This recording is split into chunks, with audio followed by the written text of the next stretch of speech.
Hey, howdy, hello.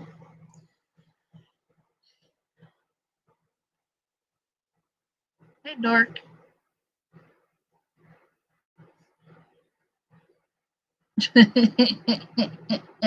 Hey, Easy.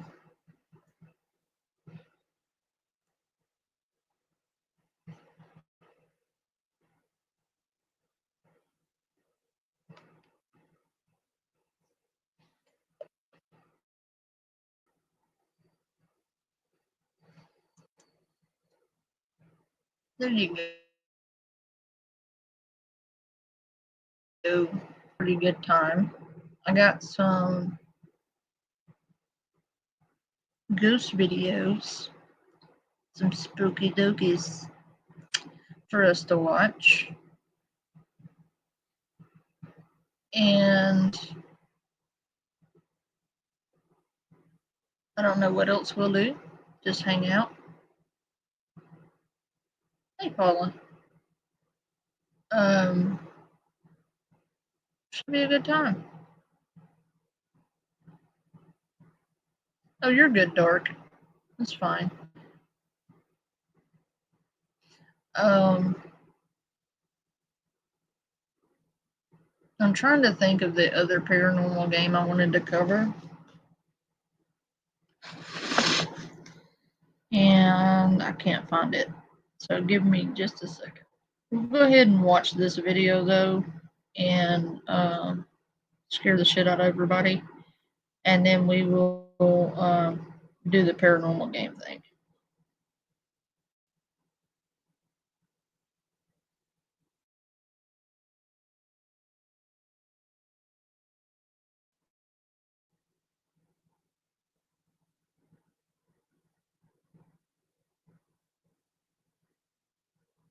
In Sam's house, a small YouTuber who works part-time at his local fast food restaurant. The clip begins at 2 a.m. and Sam was in bed until he was woken up by a very strange sequence of knocking. Now at first, Sam genuinely thought that someone was at the door, but this theory was about to be blasted out of the window. Take a look.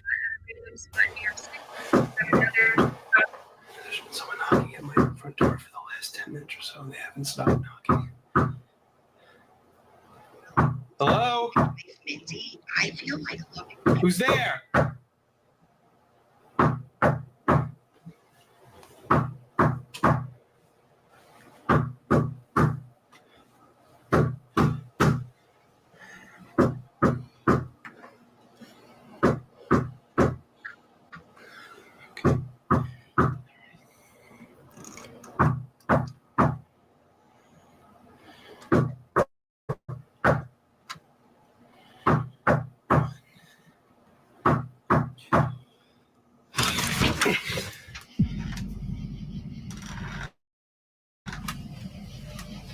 Hey Tammy, would you like to come up here? Tammy.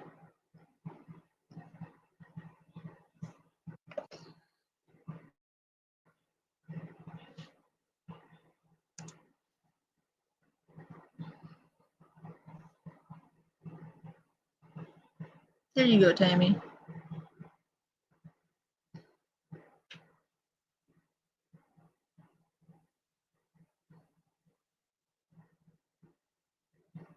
Juror? Are you talking about the one with the Demi Moore? Or is it a new one?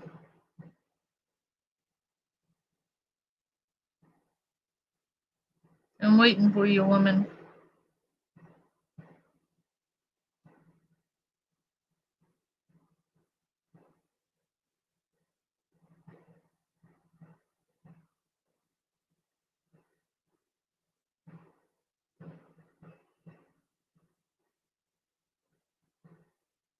Tammy. Waiting on you. Tammy, Tammy, Tammy.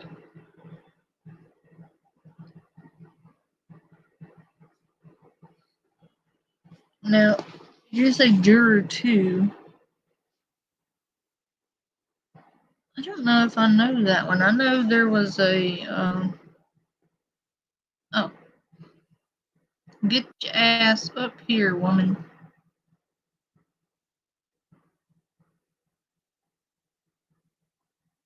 You have to be scared with me.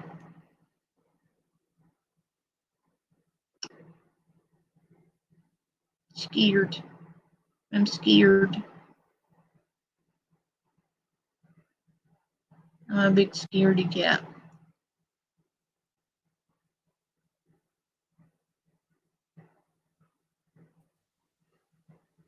Hey, you.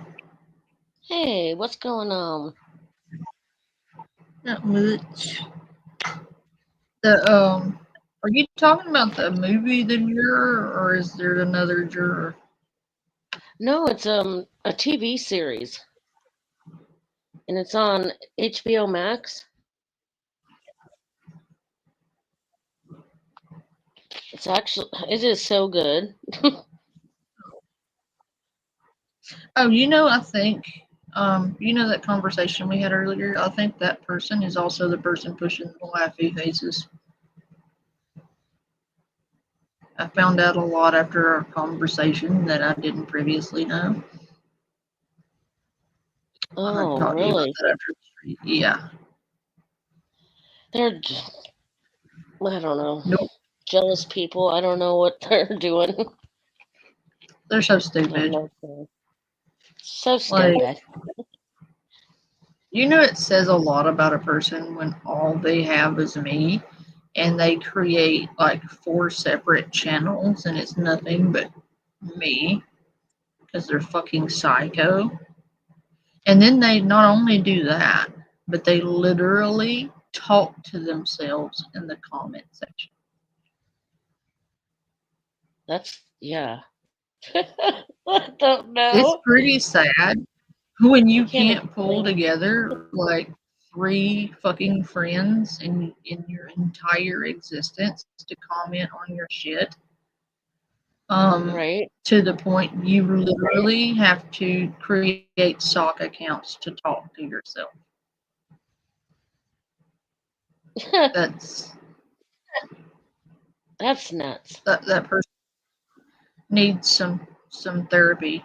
I said, wow, ma'am.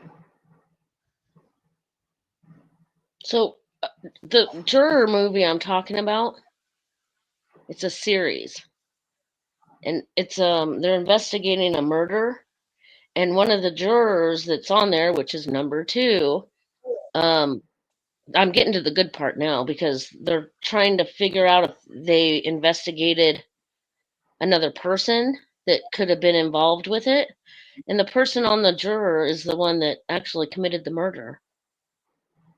It is so good. Oh my gosh. I'm gonna have to watch that because I love murder mysteries. Oh my gosh, it is so good.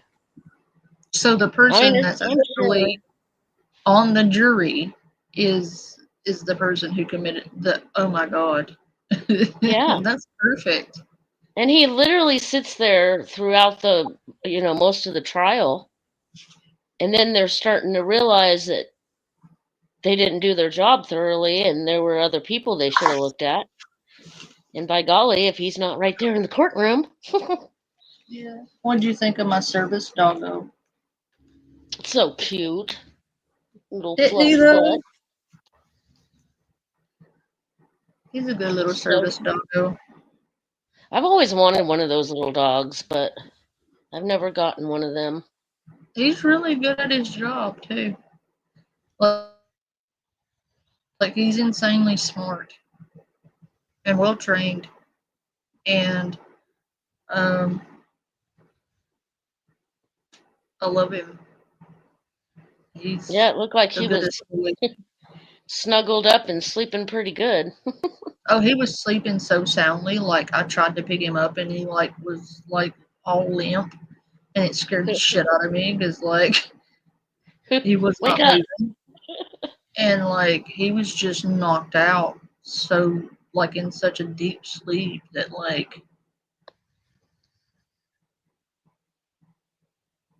he scared Yeah, the he's shit out of me. cute. But he was all snuggled up. And he can't be more than what, 4 pounds? No. One. Oh my gosh, he's so little. He is, but he's full grown. He's a He cutie is pie. full grown. He is. He is the cutest. I might be biased. I've had him for a while.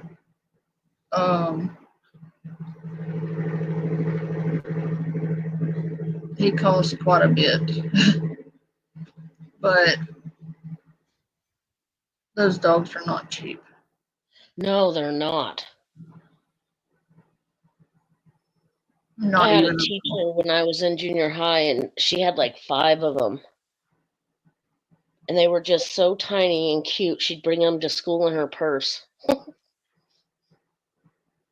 But they are incredibly smart. Um, but he's a wonderful doggo. Well, you have a female too, don't you? Yeah, Yeah. that one. She doesn't really have a job. She's just a dog. I didn't intend to get her. She actually belonged to someone else, and I couldn't tell them no because they couldn't keep her, and it was either me or the pound. Oh, I hate that. And so I took her in, and then I got my dog separately. But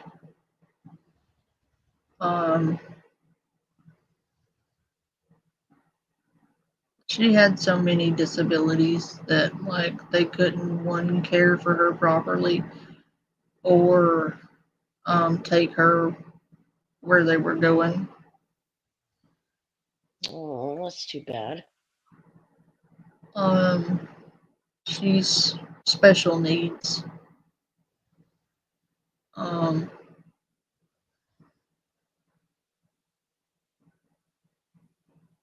that's about all I'm gonna say about that. But she's super tiny. Yeah, they're cute. I love little Yorkies. They are cute. They are so cute. I'm partial. Um, I guess I might be biased. Hey, Sam. But mine stays by my side. Um, Cute.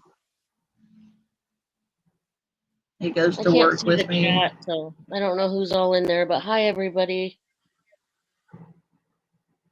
Want to say hi to everybody. If I go somewhere, he goes. Oh, He's got his little sweater on, and it's even got a little hood on it. you don't take the female with you? No, um she doesn't do well.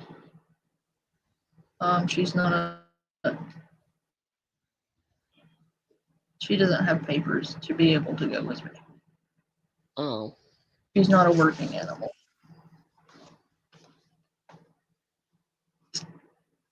Um,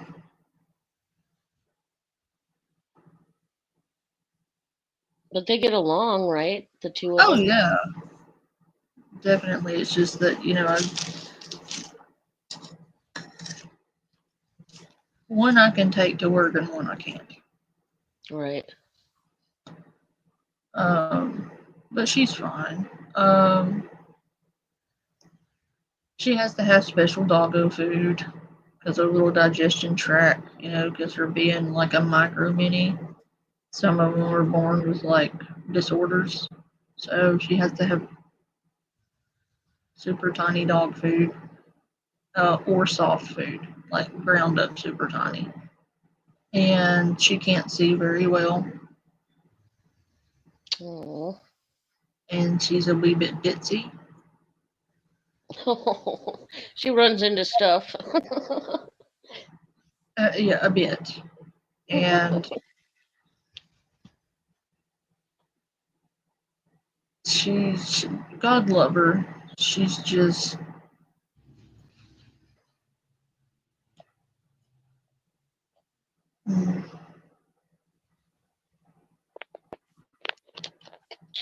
think of Lucille Ball as a dog.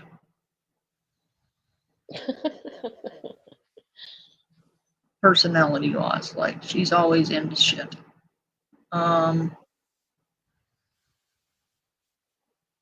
Ditzy as hell.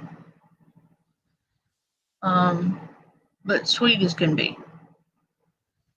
Mm. Leave it at that because I'm. She's something. That's one way to put it. But my Gandalf is the cutest. Yeah, very cute. And he's right by me, like all the time. Matter of fact, he's asleep on my lap right now. All snuggled up in my blanket.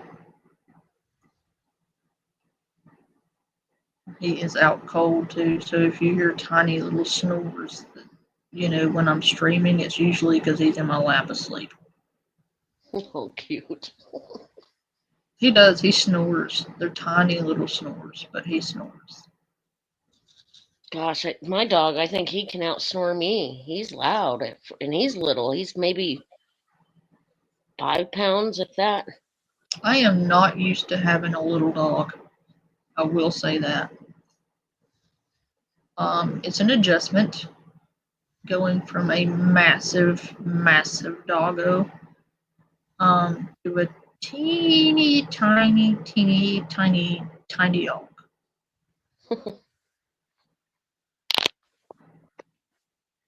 Yeah, I'm always afraid I'm going to step on mine.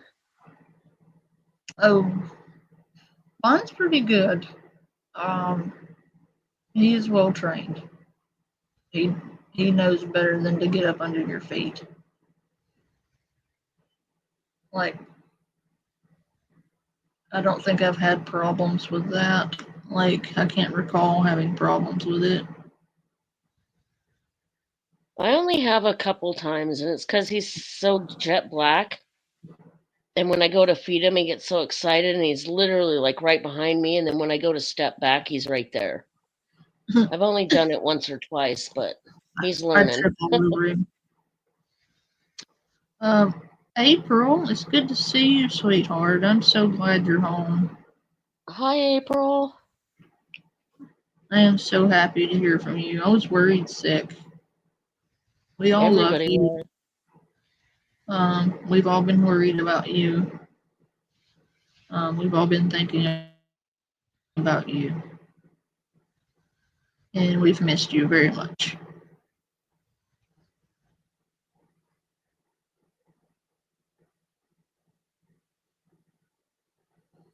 Your absence has been felt, I assure you. Most definitely. Hey, Lisa. Hey, Sam.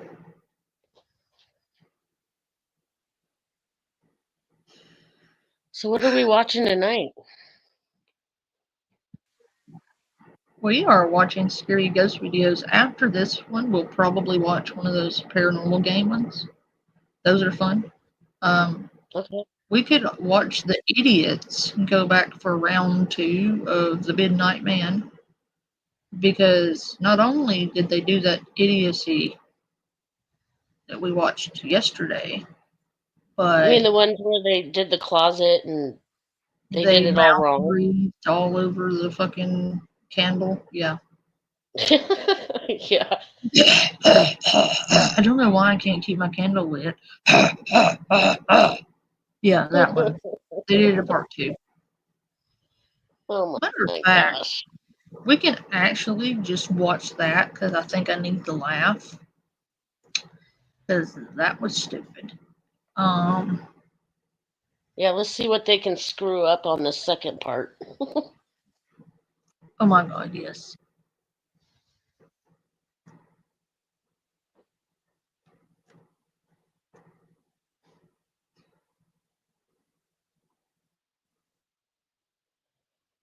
This is going to be epic.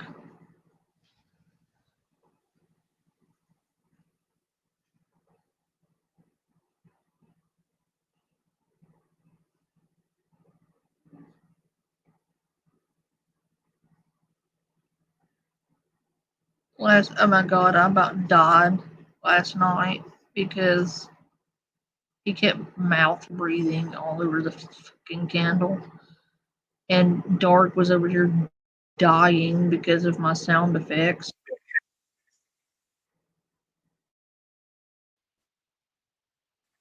Yeah, how come you're not up here, Dark Angel?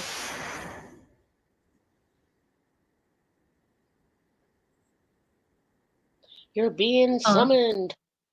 How come Dark Angel isn't up here? She's being summoned. She's in bed. Oh. All the girls wanted me to tell you they love you. She's on her phone in the bed. She doesn't want us in her bed, Tammy. Well, fine. I didn't want to be in her bed.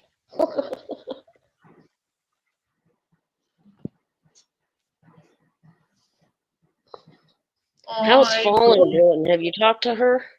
You mean a lot to me too, April. Yeah, I've talked to her. She's doing fine. We're doing some stuff behind the scenes about what was done to her.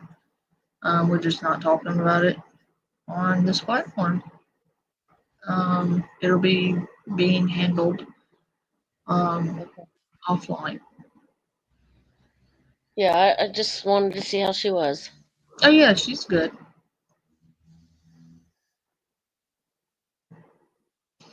Look at these stupid idiots. Oh, Jesus. Tonight, we resummon the Midnight Man. So the Midnight Man was like the original ritual thing that I did way back when, like 2 months ago with a whole group. It did not go so hot, so I took a couple. Did he just say way back when? Like 2 months ago? Dude, 2 months is not way back when. You're acting like it was 20 years ago. Well, this Four kid don't look like 23 years 17. ago. On Can't this be much older than night, that. It's crazy. fortnight in 3 bajillion months ago. Dude.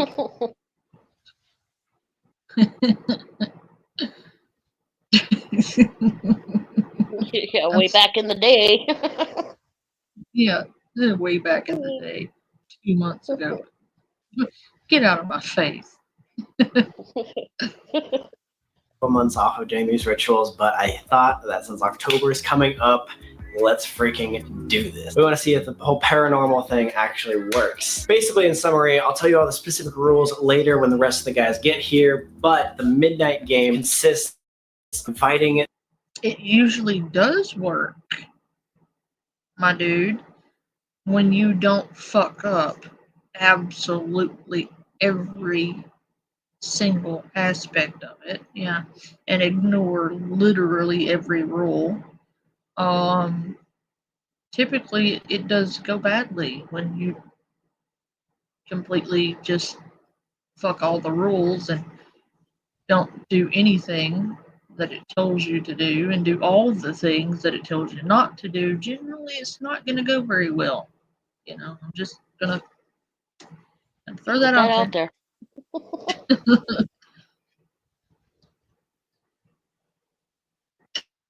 Easy street. I don't want to talk about a heat wave of 20 degrees, sir. I'm side-eyeing you right now. Yeah, 12. I was about to say, where the fuck was it 20 today? Cold. Because it was like 9 here. Like the high was at 9.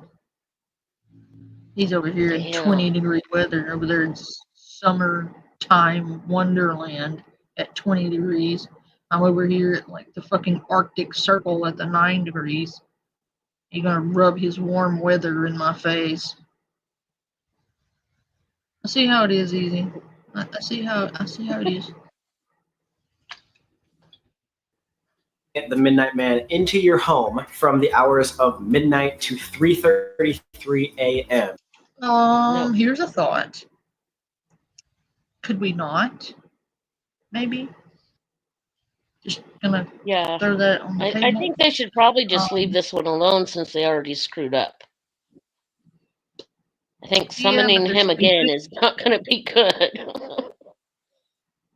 Well, see what happened was the He huffed Midnight and Man puffed his did candle show up, out. and he had nothing to do with that. Billy Bob over there with his candle and his mouth breathing was over there like, I don't know why the candle won't stay lit. Gee, I don't know. Billy Bob over there mouth breathing all over the fucking candle. And what happened was the Midnight Man was standing in the corner observing the idiots and felt bad for them and was like, but I'm not blowing out your candle. You're doing that, you idiot. And he felt so bad for them and how stupid they are that he was like, no, I couldn't possibly embarrass them more than they're already embarrassing themselves. I'm just going to stand over here and mind my business until 3:33, and then I'm getting the fuck out of here. This is stupid. He walked out the door at 3:33 saying, oh man, this is some bullshit. No, he was not pleased. See ya. He pulled a Karen and wrote in a complaint to management, and he wants to talk to their manager now.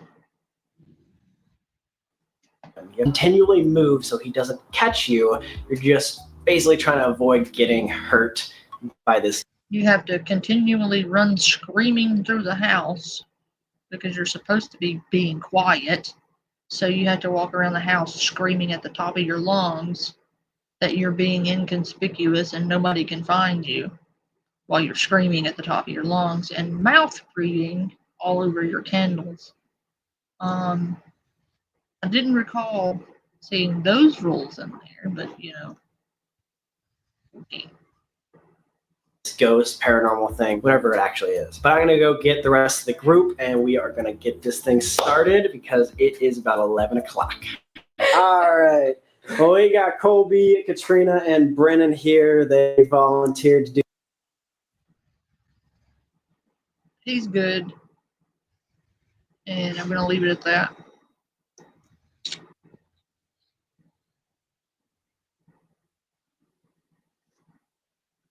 The whole Midnight Man. Have you guys heard of it or know really anything about it? Just from your channel and stuff like that. Yeah, and okay, sorry, I just want to say I did not volunteer. I was like asked and like I felt bad for saying no, so like I just said okay, I'll do it. So you're here against your will? Kind of. Colby forced me here too. He's like, I was like, yo, should I do this? Like that's kind of scary. He's like, do it. Come on, it's for Sam. Well, because I sleep here, dude. If I sleep here and I'm gonna die, then I'm gonna bring you down too, dude. Oh, that's nice, dude. Thanks. Yeah, guys, that's the good part. If we die, we're all going to die together. I'll explain the rules a little bit right here. The Midnight Game is an ancient ritual for a religion used for punishment for those who disobeyed the gods. So basically, we are inviting a man or a ghost into our house as a punishment on us. Why? Why? Think of it as like tag, all right? The name of the game is just avoid the ghosts, and it's easy. So it's fun. It's just like, yeah, we're just gonna invite this demon into our house and play tag with her. It's fun if you don't mess up. Okay, there are a couple of things that you can do to mess up, but for the most part, you remember the last couple, like, we did pretty good. I don't remember it being fun. Oh. I'm glad we're doing this. Before midnight, it's around 11:30 right now. We got to write our full name on a piece of paper. This is all our invitations to the Midnight Man. We got to prick our finger. Oh, we do. Yeah, you gotta squeeze blood. You know, it's like one of those. It's like real blood rituals. from my fingers. Yeah. That's gonna hurt. What was it, like a little thumbtack? It's like a little shot. You know. So you want us to self-mutilate ourselves for your video, right?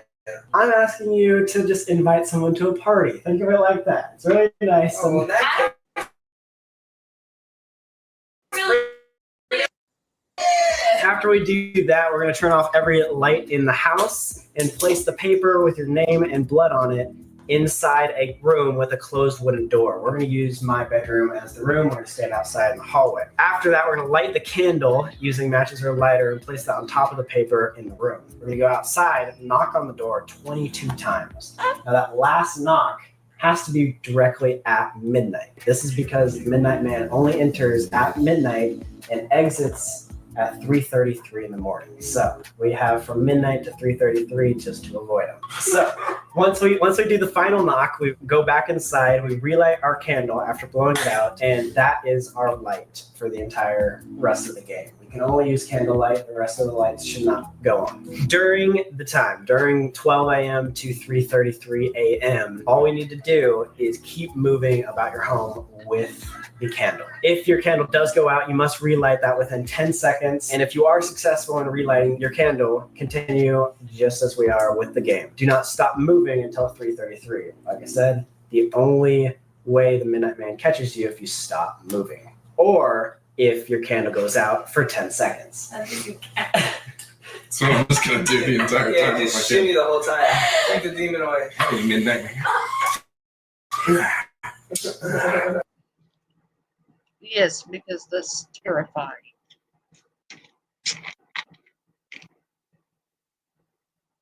That'll keep the Midnight Man away. Shimmy, shimmy, shimmy. Because that was terrifying. I mean, I would stay away too. But he forgot to mention mouth breathing on the candle. That's very key. It's very important that he mouth breathe all over everybody's candle.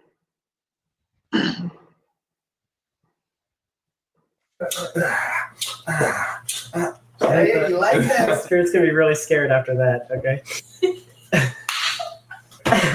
But like I said, the only other way besides stopping to move is if you let yourself with a salt of salt, because that will keep the spirits away. That is the only way to ensure that spirits won't get you if you aren't moving. So it's just like part of like all the demon stuff you can't get in a circle of salt, you know, like SpongeBob, sea bears. The sea bear, they draw the circle. Yeah, It's yeah. like sea bear. I love that episode. So yeah, as soon as it hits 3:33 a.m., as long as none of the above things happen, like candles go out, or it attacks us in another way, then we should be good. The game's over and we're fine. In our past videos, there's been like just small things, you know, like touches or like TVs going on and stuff like that. It's not actually been too bad. Other people have said there's hallucinations. And like the worst of the worst, it was really used as a punishment. People used to say that their organs were removed by this Midnight Man. But like before we freak out, I don't actually think that has happened in a long time. So I think we're good. There's the organs out of your body. Wait. I'm sorry. But if organ removal is part of the deal, I'm out. Oh, well, I don't think he's done that in a very long time. How would you know? Have you removed any organs lately, you little weirdo? Like, I'm sorry. No taking my organs. I need those. Thank you very much. He says he hasn't done it in a very long time, like that's supposed to make you feel better. I do not feel better. I'm just gonna throw that out there. Not even a little. Why are we playing this game? Does it make a nice precision cut, or is it just like ripped out? Ripped. Yeah, just like ripped. So what you gotta look out for, if the Midnight Man is near, you're gonna feel a sudden drop in. I don't think it's gonna matter if he makes a nice clean cut or he just rips it out. Either way, you lose your insides, and I'm sorry, but those are kind of important. Naive these kids are. And temperature, either like soft whispers where you don't really know where it's coming from. If you see a humanoid figure in the darkness, like I said, this entire house is going to be lights off. Or like we went over in the past, the candle go out. If you experience any of those until 3:33 a.m. Other than that, we have to finish the game because as we found out last time, there are no other ways to abort the game besides finishing it and finishing it right. So you can't just like run down the street. Yeah, we can't exit the house until 3:33. You can't just like. What if I do? No, I'm just not going to do it. Well, then the game's not over and you're just always haunted. So you got to move. Oh god. Just keep on moving for like 24 hours straight. Sleeps on treadmill. Well, we're going to go sign our papers and we'll see you guys in a few minutes before midnight. All right, guys. Well, we got all of our invitations signed. It is time to do the final step. I got thumbtacks right here. You guys ready to? He's saying all of this like he's sending out wedding invitations or something. This is not a happy invitations. This is. What is wrong with you? Are you okay? He's almost like happy to do this. I know. It's like he's sending out his wedding invitations or something. I'm wondering if he's aware that this is not good. Having your entrails removed is not a fun time. I'm just saying. Like, oh my god. Prick your fingers, guys. What was that? I remember last time you were like cringing. You had to like leave the room. I'm sorry though for YouTube. Last time I was able to show it. This time because of the whole monetization issue and being family friendly, for YouTube not to screw this video, I can't actually show that. So we'll see you guys in a few minutes. It looks like we're done. Everyone ready to get started? Oh my That God. really hurt real bad. I hate this. You guys never pricked your fingers before? Seriously? You do it Only for at fun the or something? doctor. No, I was gonna say I've been to the doctor before. It's not like that bad. Yeah, no, it wasn't Yeah, as bad it as I is. thought it was. You thought it was that bad? Yeah. Check what time it is. Okay, it's 11:52. So we have about 8 minutes until we do our final little ritual. So let's go downstairs, turn off all the lights, make sure we're all good, and then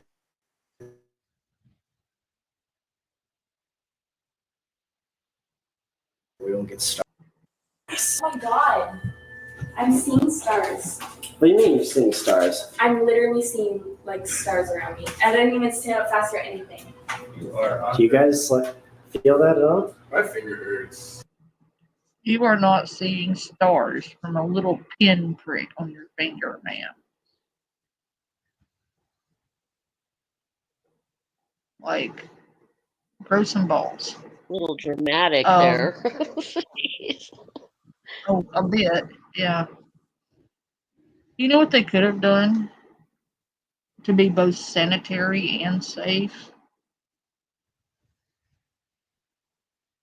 You know those things you get to test your blood sugar, the little finger prick things? Because they come with individual little pokers that you can change out and not cross-contaminate or put germs all up in your blood. You know, it's sterile.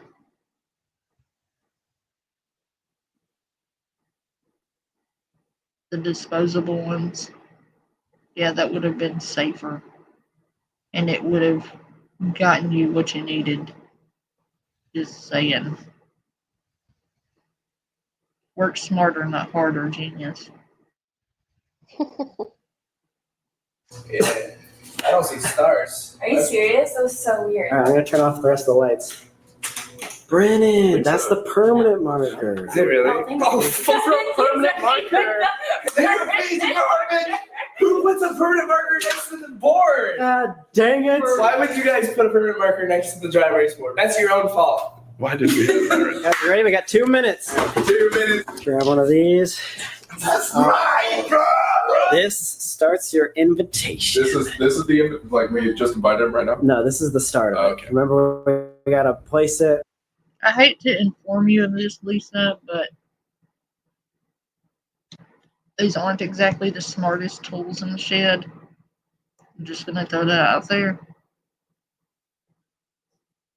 That should explain everything.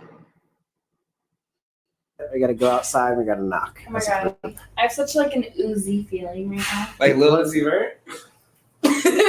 No. What do you Like, mean? like I feel like tingly and like, is that weird? If I want to You sabotage first. one of y'all and like get y'all murdered, can I just go? Whoa! No! Help me!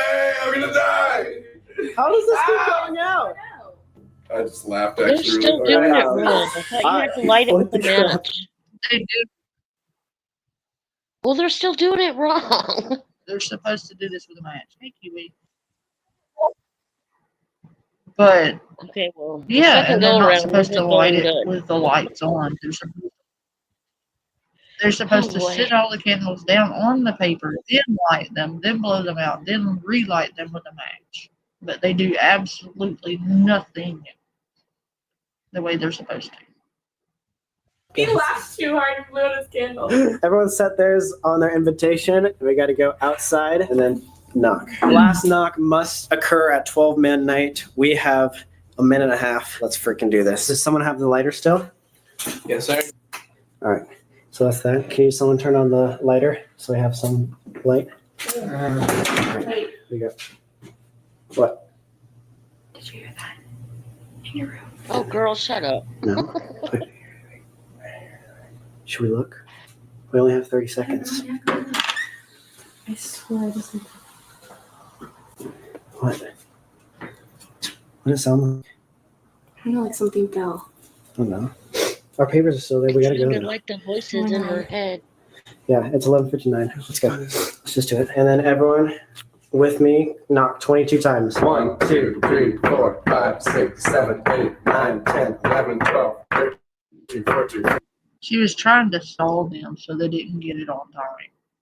And they fell for it. 2, 16, 17, 18, 18, 19, 19, 20, 21, 22. Alright. Let's just make sure it's exactly 12 midnight. All right, everyone go in there, blow out their candles. Right now? Yep. I want to blow out Colby's candle. Blow it out, Cat. I don't want to. I'm Hurry! scared. Go back outside. This is stressful. Back I'm out. not sure what's going on. All right.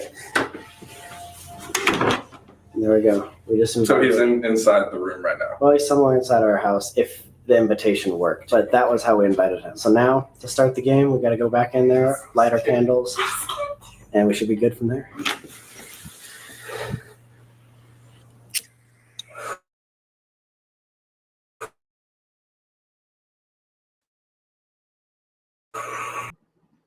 Why like that, bro? Put it upside down. Yo, Cat, did one of these fall? Oh shoot. put it upside down. Either that or you have really, really bad organizing Yeah. issues. Well, There was definitely one there, right? Is it- The floor. Yes, let's play an ancient game and break all of the rules and do absolutely nothing correctly. Because how could that ever end badly? And they did it in front of a mirror. So there's no telling what they invited in their house. And it only has to play by the rules if they do, and they aren't. And also, that's if it's even the thing that they think it is.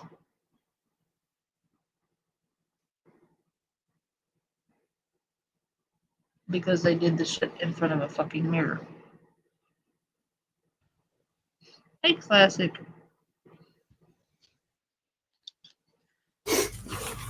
I can't see anything like this. Maybe I went behind. Yeah. What? Oh my god, what picture is this? No. That's the same one. What happened? That fell No last time. way.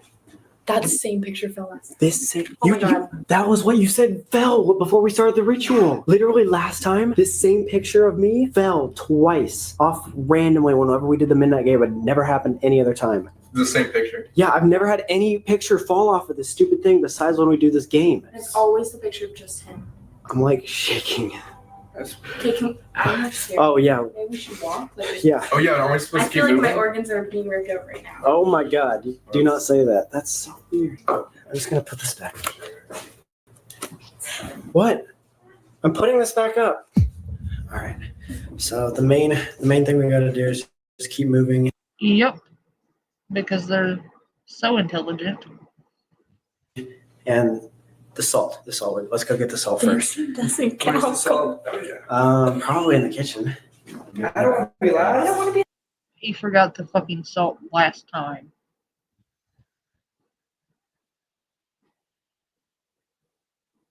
Yeah, he's going to be the first to go.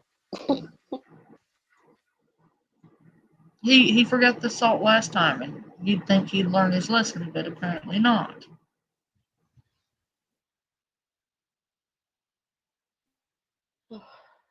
He's gonna either. This is why I'm single. I don't have to take nobody but myself. All right. We should probably stick together. Stop. I thought that was the Midnight Man. Yeah. Circa. Aw. I swear Circa scares me in every single one of these like dark videos. Okay, we shouldn't be standing too still though. Let's get the salt. Who wants to be in charge of the salt? I already have a lighter, so no, I can't do that. Okay. Colby. Katrina? Colby? You wanna do it? Yo, whoa, what was that? I think it's Circa walking around. It Oh. scared the crap out of me. Dude, that scares the crap out of me. Alright. This is the part that sucks. We just I walk gotta make our way around. No. Yo, no, dude. Why did you do that? Wait, we're good. Yeah, that was scary. We're already getting scared. What? I just burned my arm. How do you burn your arm hair? Guys. This is not a time to joke around. No, I'm actually scared. Oh, you'll never find us. I'm just gonna scream at the top of my lungs. Opera style.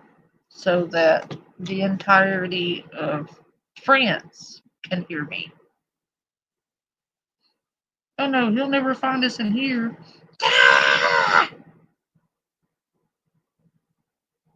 Because that's super incognito. They're doomed. Oh my god. Can I go night first? No, I'm not first. Alright, let's go. Wait, so what do we do? Please We go. just freaking look for it? No, you just try to avoid them, so. Oh, we always have to keep Oh, shoot. That scared me. We just have to Keep moving. Keep moving. You're just gonna keep skateboarding? Alright, well then let's just go back in the kitchen, I guess. What? I feel like every window I look out of, there's like something looking back at me. Like I don't see anything right now. Eyes? Yo, guys, let's stick together. Guys, yeah. Kobe's only jetting away on his hoverboard. Yeah, dude. We have to stick together. Well, I mean, if you start getting ripped your organs out, we kind of want to be there to see it. Did you hear that? What? No, I didn't hear it. I didn't hear anything. Kat, what do you hear? Something above us. Above us? Above us, right here. Above us? There's Actually, it was nothing. like a footstep. That's Corey and Devin's room. They're gone in Florida. What could that possibly have been? Okay, let's keep going. This house is so empty ever since that party. I know.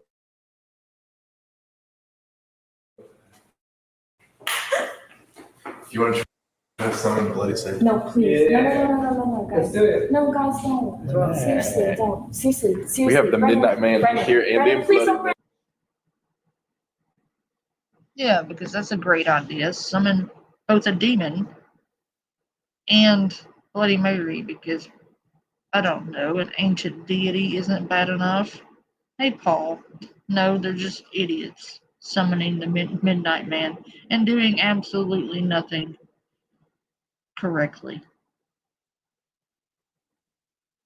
Brennan, I'm It's gonna gonna be a cry. haunted party. Brennan, no, stop, Brennan, I'm serious, stop. Stop, Brennan, stop. Stop, Brennan, stop, Brennan. No, guys, stop. Bloody Mary, I killed your child. Bloody Mary, I summon you. Bloody Mary, I summon you. Guys, I actually don't like this, like for real. I'm actually crying. You okay? Yo, Oh, guys, chill please for 2 stop. I'm seconds, though. actually Chill for scared. 2 seconds. Holy crap. Stop. Oh my goodness. Are you okay?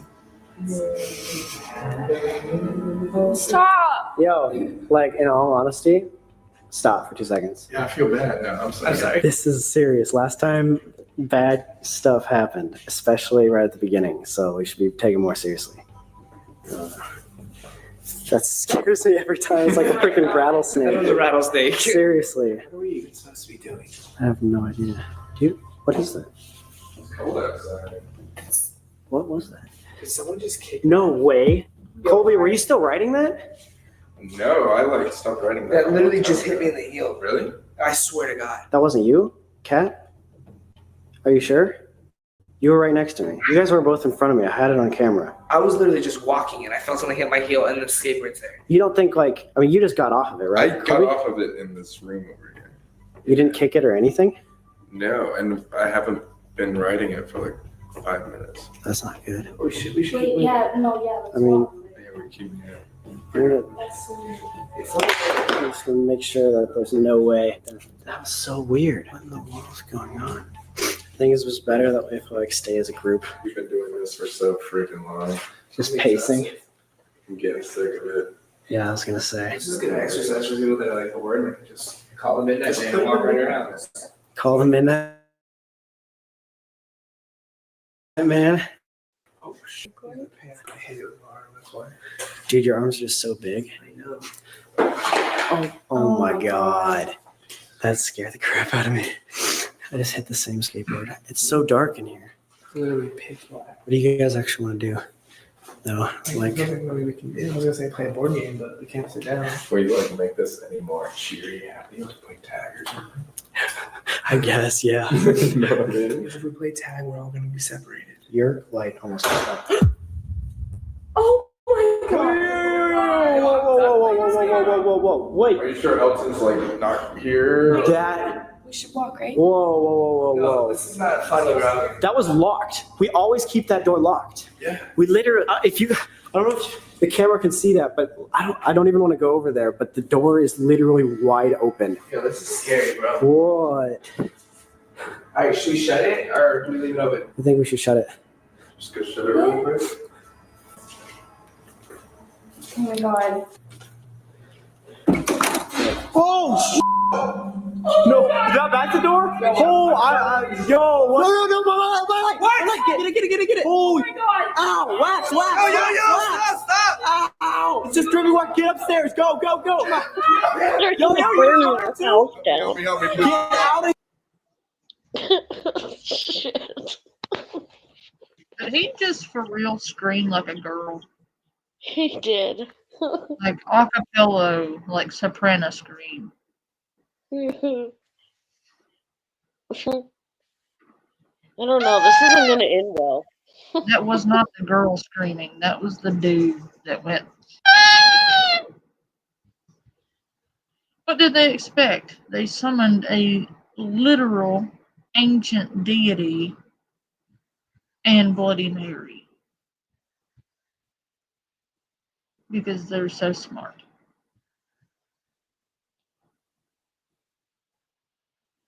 here. Okay, let's go. Bro, go. Ah. The wax is like burning me. What was that? Done with this game, bro. This is not even What do you- funny. Let's get in the room. Oh, it's only like 1 o'clock though. No! That's part of the game. You turn it back off, dude. What? That was like the main rule. If you end the game early, then the game can't be ended. The game's not going to be over. Okay, what do we do now? Do we do the salt circle thing? We should definitely. What was that in the first place? I don't know, What- bro. We shut the door and then the other door slammed. I don't know. What could have possibly opened a door? Ghosts don't open doors; they go through them, right? Isn't that just like Oh my God. common sense? Yeah, but you didn't summon a ghost, dumbass. You summoned a demon. They are dumb. They literally summoned an ancient deity and don't think he can close a door. Like, if he can take your entrails out, I'm pretty sure he can shut a door.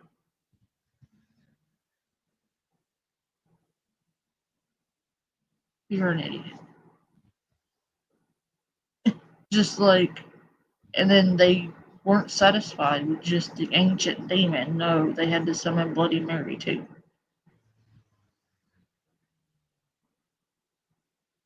Yeah, not smart. Look right, Easy Street. Because this is going to end well.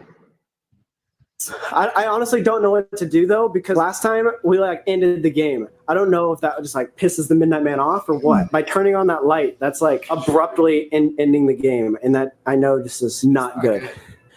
But one thing we shouldn't do is just stand right here. But the game is over. I don't know. We need to do a salt circle because we're just standing here and this is not good. So we need to do something to keep this okay. Whatever we do, let's just keep moving. Let's get outside. We'll talk about it. But in all honesty, I remember the last time.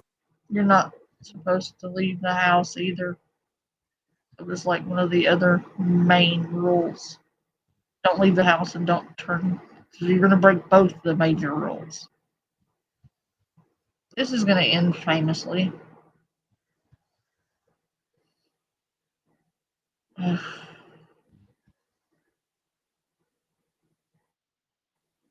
That happened, I accidentally turned on the lights. And when we were at VidCon, Colby, like that was when Cirque was barking at our doors, like all that stuff, like it was haunting us. So I honestly do think we should just end this. Wait, so this happened before? Yeah, last time we did. What? How do we just end it? The only way to end it is to finish. And I mean, I guess we can, we could do it with like the salt or something like that. I don't. Oh, dude, that, Oh my God, the piano's piano! on. The piano, yo, get back, get back. Holy crap, get back. Wait, what's the piano? Your piano went out. Colby, holy crap. No, hold on, Yo, you only got 10 seconds. Oh Get my it, God, come on. yes. Colby. Okay, let's go. Okay, perfect. Holy crap. Yo. Why was the piano just playing? It just turned off. Who was turning that on and Oh off? my God. Do you think Aaron got home or something like that? He's like screwing with us? Are you guys the only ones here? Like, is that Yes. Elton's he always goes at like 1 a.m. And all of you are yelling at the top of your lungs while supposedly trying not to be found. You're not doing very good at hiding. By the way, I'm just gonna throw that out there. Fucking Ray Charles could find your asses. Just saying. So it could be Aaron, maybe. Like, Do you think he got home? Like he opened the doors? No, we watched the doors open. Yeah, there's no one there. Yeah. What is going on? That is Holy insane. crap, I thought I just saw someone in the room. No. Like dead serious, No, like, you like a didn't. face. You saw a face I in don't there? want anyone there. I literally just saw like a face in there. I can't see anything. Guys, I need more people. Where'd you say you saw like the face? Yeah, what's this? What do you mean? No. Oh my God, it's the same. No. Sorry. It's the same. No. Didn't you put this back up? Yes, I literally did. No, that can't. It's the same. That's the same freaking picture. Why does this always happen? I don't want to play this game anymore, bro. Let's just do the salt thing and let's just get over The it. salt? Yes. Where's Yeah, the salt? Where's yeah. the salt?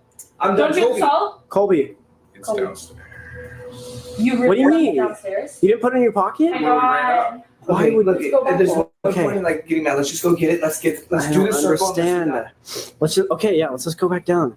Really messing up in this game, aren't I? Dude, there's some rules, bro. I wasn't even. Yours just died Ow, bro. again? Oh my You gotta tilt Tidbit. Yo. Someone consider it. How does yours keep going out, Colby? What I is don't going know. on? It's just like barely a- on, I know, too. mine- Yo. I'm glad we switched to the Okay, beginning of the game. Let's go.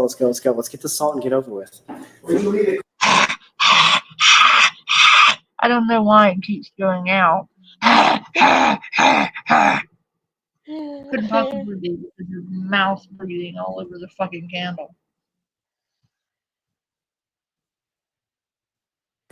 Yeah, where was it, Colby? Dying. It's just downstairs right by the piano. Colby's light is almost dying. We need to get this salt. You said what? It's on the kitchen counter or what? It's by the piano. By the piano? Yeah. Go get it. Yeah, you get it. We'll see you. Okay. You got it? Yeah. Why was it over there? I don't. Whatever. No, never mind. What? Do you guys just want to do it right here? Yeah. Let's just do it. Just any.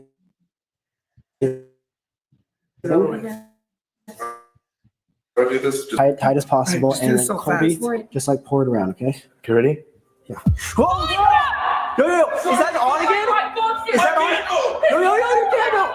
Yo! Tilt it, bro. Cat, let's go. Come on, guys, let's go. Get back upstairs. What is going on? can't go fast. What is going on? Your candle's okay? It's literally. It's bro. Like, we're watching idiocy, like, in real time right now. Easy Street. This is so bad that it's funny. Like, these guys are not going to be winning any Academy Awards for acting. This is terrible. But it's so bad that it's funny.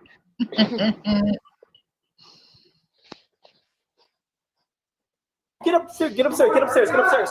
Holy crap. Yo. Okay. Like, I'm desperately trying to hide from this ancient deity, but I'm gonna scream everything I say at the top of my lungs. Because we're supposed to be being quiet.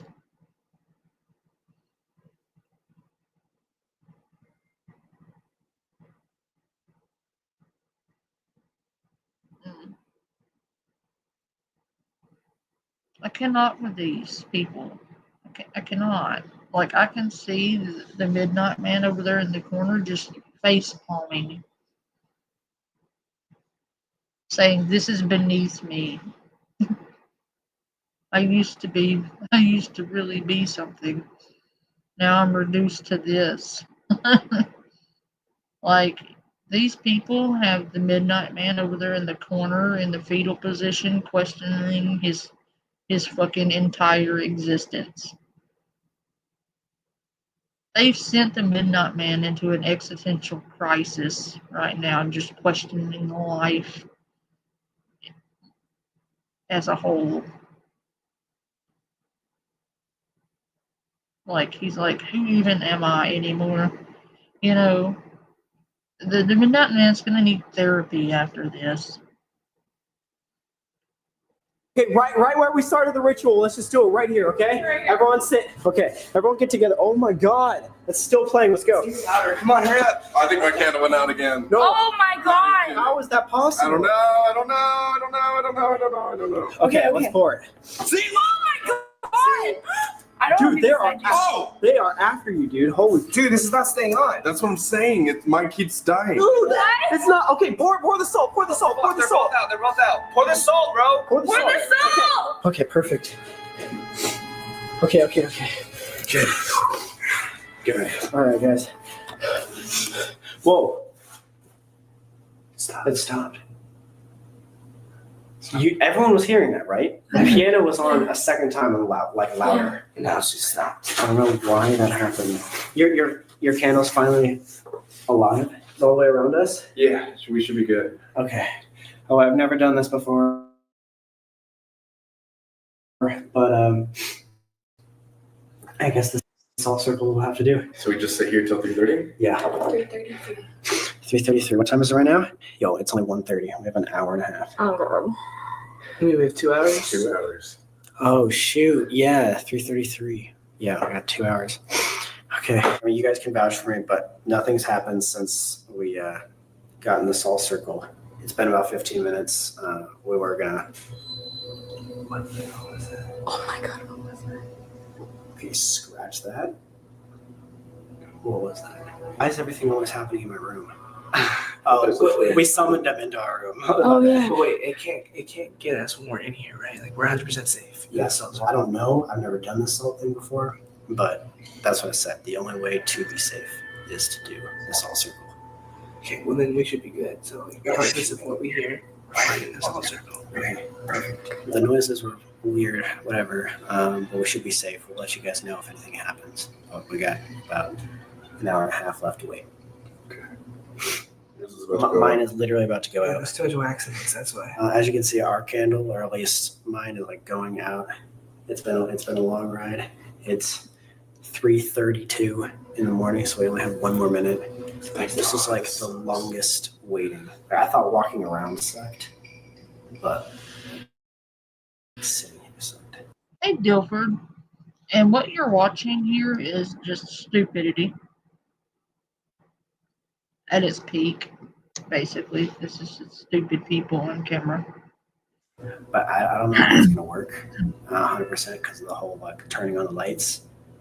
But this is as good as we could have done to continue the game. Okay, it just hit 3:33 a.m. I think we did it, guys. That's it? That's all we have to do? Yeah, so that we can get out of this all circle now. I think so. It's been a long freaking night. My feet hurt. My legs exhausted. Should we blow out the candle? I'm gonna. Let's turn the light I'm gonna first. turn on the light first. Okay. All right, we did it. We did it. We're alive. Holy crap, that was such a long night. How you guys feeling? I'm exhausted. I want to go home, to be honest. Yeah, I kind of want to go sleep, but I'm also like not trying to go to sleep. All right, guys. Well, I honestly don't know if we ended that game correctly. I mean, especially with the whole interruption in the middle of the game. Again, yeah, no worries, Colby. But again, just keep you guys up to date. So we waited it out till 3:33 with the salt, so nothing could have happened really to us. Thank you again. That was a long freaking night. You guys all stayed with it the whole time. So hopefully you don't have something haunting you for the rest of the time. I hope not. Either way, guys, I don't recommend any of you guys actually to do this game. We're just doing this to show you that it's a bad idea. And, you know, a lot of actual stuff happens when you do it. I hope you guys enjoyed that video. If you did, please leave it a like.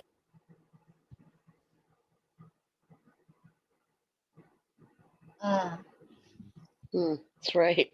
Bad ideas and I feel stupidity like don't mix. I feel like I've lost brain cells.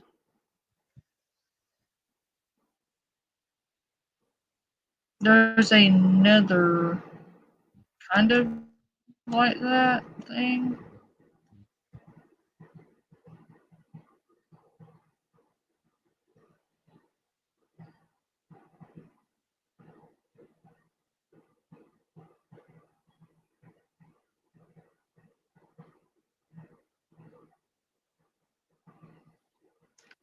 I'm looking for another one.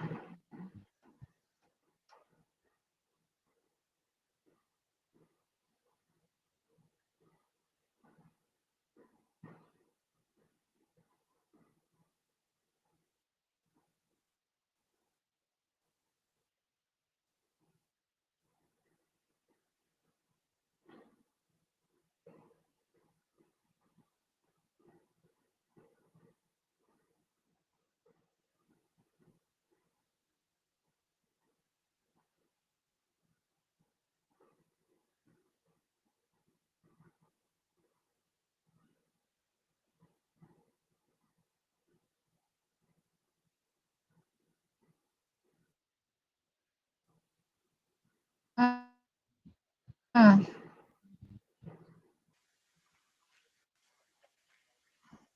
That is in no way. I've already exited off the page. Let me look.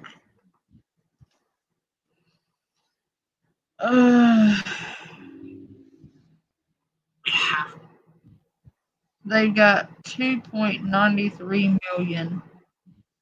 Jeez. Yeah, that many people watched their. Yeah. No, y'all are a bad idea. What do you mean we are a bad idea? Hey, Dilford. What is wrong with my chat? So the Man in the Fields is a game kind of like the Midnight Man.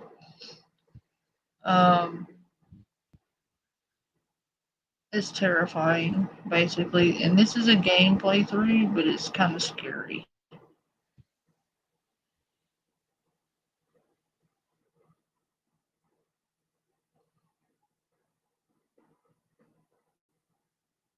The fields. Let's go ahead and get this college try. So, in your house that can open will open. Close everything in time, return to your safe room, and go to bed. This could be lethal.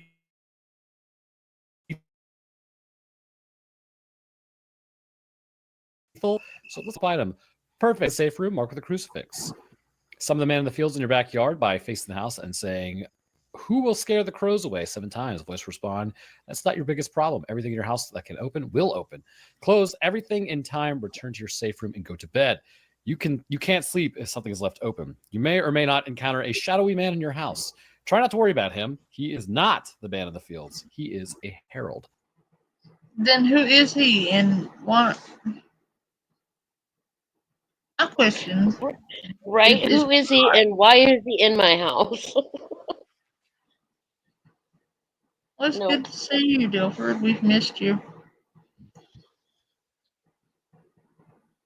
What does it say about the bright kiwi?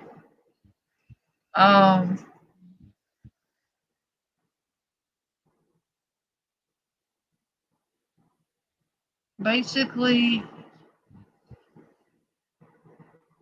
if the scarecrow guy gets in, then you're fucked. In the game. And like the ritual, the actual ritual, and in this video game.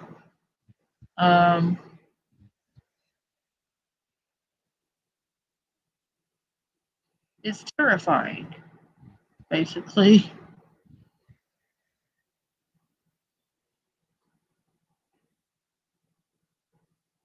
Right, Kiwi? But he is warning, do not look into the fields.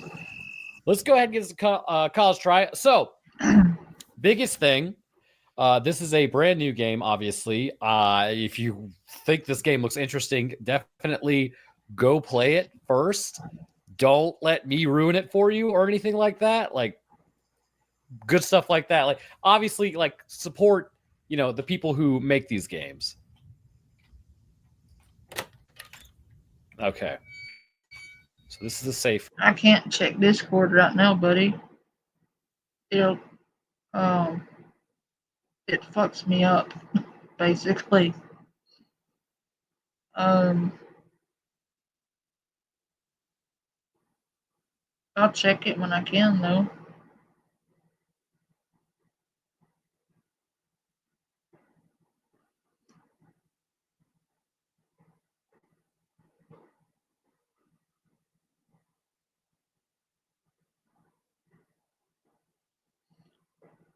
Okay, so hang on. I'm gonna do a quick rundown on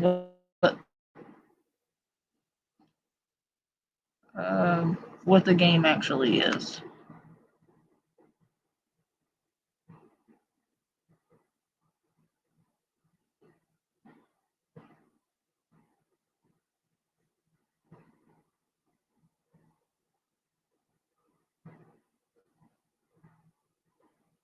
Here, this should explain everything.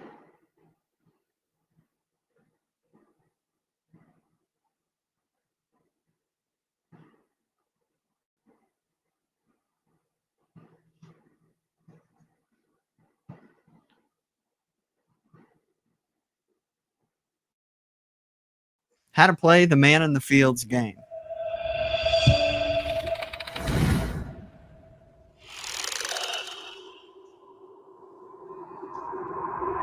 For this game, you're only going to need yourself and no one else. But there are some additional requirements before you start. Firstly, you'll need a house with a backyard.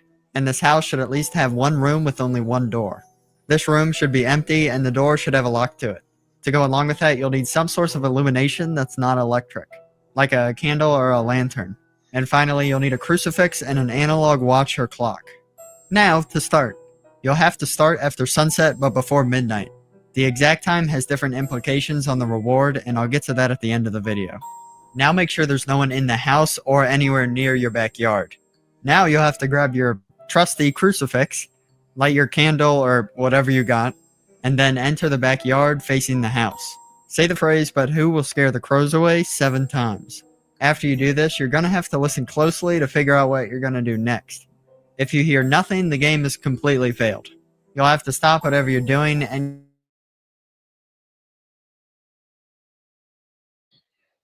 you're recommended, but better safe than sorry. But if you hear a voice, surprisingly, that's a good thing. And that also means you can proceed. If you hear this voice, he'll most likely say that's not your biggest problem. If you're crazy enough to continue, you'll head back into your house and close the door behind you. But while you're going, do not look behind you. Now, here's the fun part, I guess. Go to that room that I previously talked about that has only one room and is completely empty. Now make sure anything that can be opened is closed. So windows, doors, boxes, bags, anything like that, close it. After you do all this, this is now your safe room. Leave the crucifix in this room and carry your light source. Now you'll have to exit the room and start the hardest part of this game. Everything in your house that is capable of being opened is open. Your task is to close everything before midnight. And I mean everything. It can be as big as a door being opened, or it can be as small as like a lunch bag or something. If at any point you see a man in your peripheral vision, just don't look at him. Don't make any sort of eye contact with him, but also there's nothing to fear from him. He's kind of just like a referee, and he's just going to hang out. So, I mean, enjoy the company. Just continue closing everything because this guy is not the man in the fields. But also, while you are doing all this, you cannot look into the backyard. If you do look, or you even thought you looked, go immediately to your safe room and lock the door. Now, pretty much just hope you don't die at this point. You're going to hear some crazy things outside of that door, and you cannot open it until 6 a.m. And finally, no. once you're positive you closed absolutely everything in the house, you have to go to bed. Do not open your eyes at any point once you're in bed. And if you wake up in the morning, you have won the game. Now, in terms of what you've won, it kind of varies a little.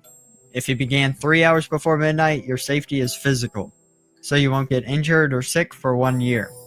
If you began 2 hours before midnight, your safety is physical and financial. This again is for 1 year. And finally, if you began 1 hour before midnight, your safety is total. So no matter what you do, you will have no negative consequences whatsoever.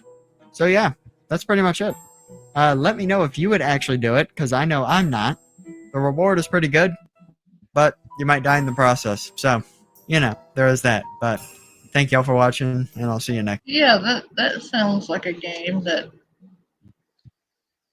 I will never play. No.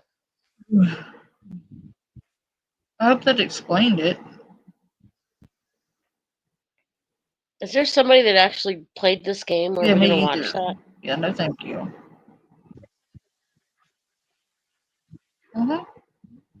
No. Okay. The safe room. Not. I guess. Wait, can I? Oh, I can move it like this.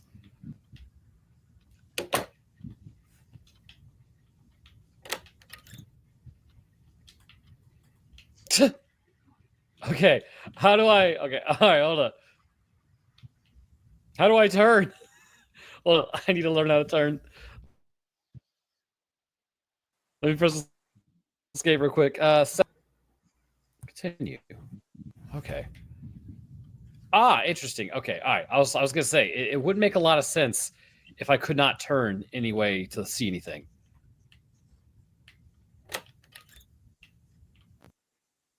Dilford, we're gonna lock you in a house and make you play this game. I've already got a really bad feeling. Bro, what is this house?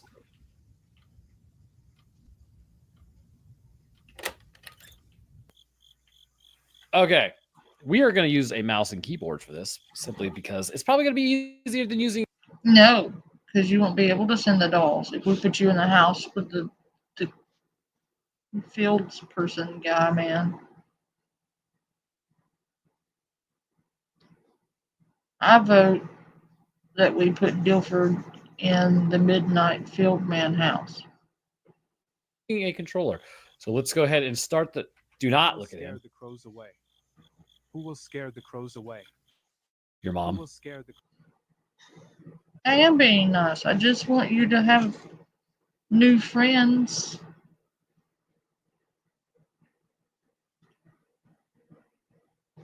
I just want you to have fun playing a game.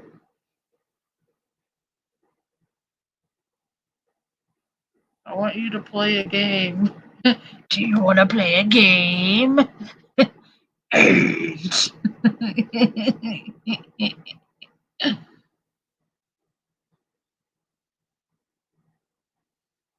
No, Dilford does not need to play that game with the fucking idiots in the last video. We actually want him to survive. If he played with those idiots, it would be automatic doom. I'll be right back. Crows away. Wow, that was Who mature. will scare the crows away? Who will scare the crows away? Who will scare those away? Who will scare the crows away? That's not your biggest problem. What are you doing in my swamp? Mm. It says very specifically, don't look behind you, dumbass. And he did. What the fuck is that? Some kind of fucking really bad Da Vinci painting? Like, that, what is that? That's the scarecrow dude. Okay, don't look at that thing. All right, let's try that again. Not exactly off to a great start, right? You know what I should do? Okay, let's get a good look at this house.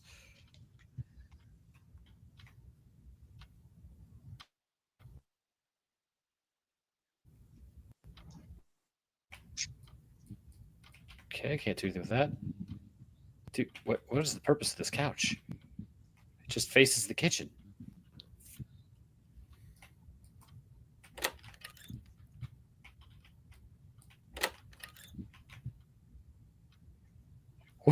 Why is this bathroom so big?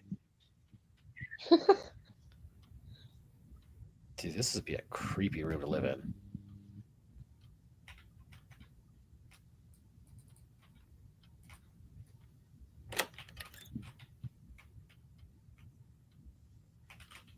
Okay.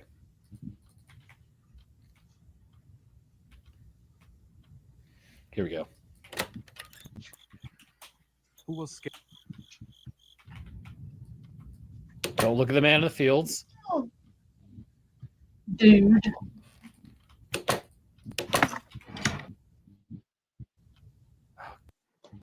I just walked by my bedroom door and it rattled.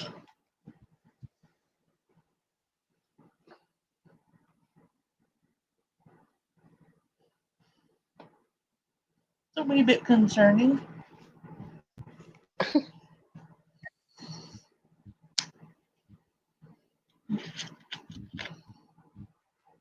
Only a little, you know. Is the dog in there?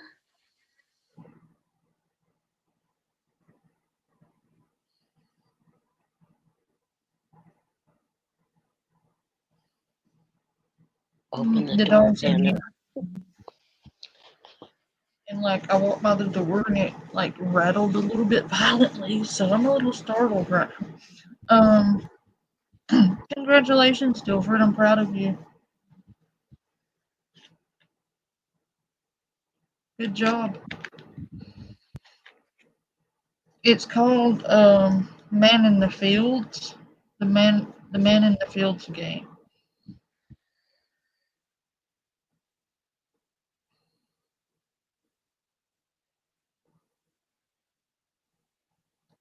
Absolutely. I believe in you, dude. You can do it. Maybe it'll be the year for both of us, man. Congratulations. That's really good for you. God, I hate this.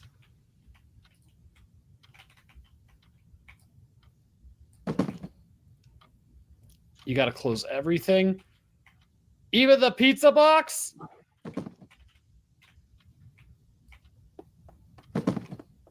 Ah! Uncomfortable.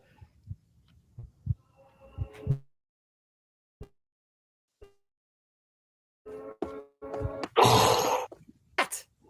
Do you have to shut everything? Like, okay. Ooh, don't look at the man in the fields.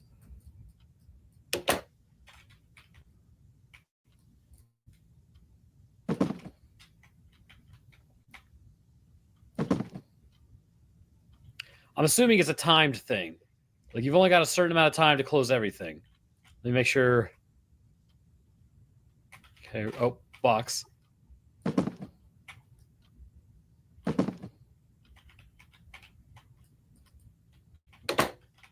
Okay, we're doing good. Okay. Yep. Oh, no. Dude, what are you? Go away, you weird little thing. Like, what do you even do? Okay, all right, we're doing good. We're doing good. Oh God, leave me alone. Go away. I'm just trying to scare the crows away, bro. There we go.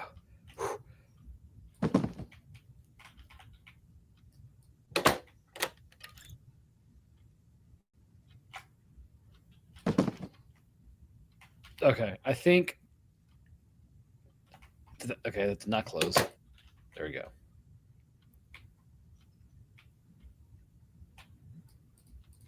Okay, I think we're good.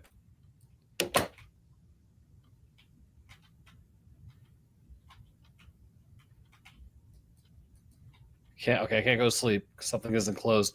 Oh yeah, I think I got to keep that thing away from me with with the crucifix.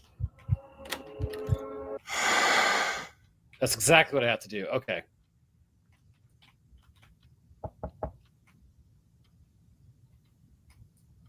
No, absolutely not.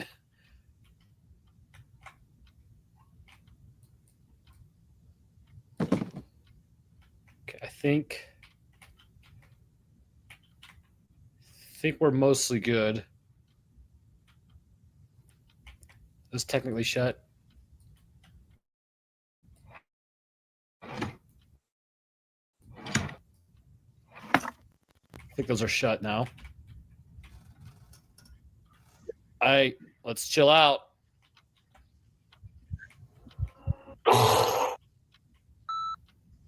Run.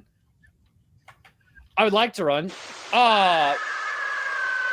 Okay, so all right, let's try this again. Oh, because I want to get to mansion and then see how we do. Oh wow, Dilford, that's awesome.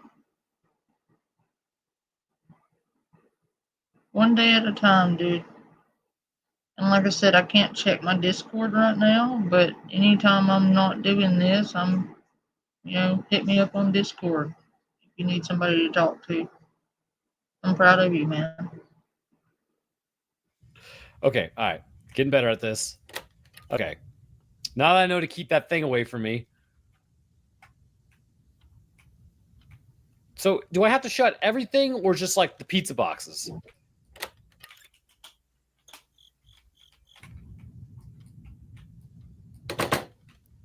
Okay.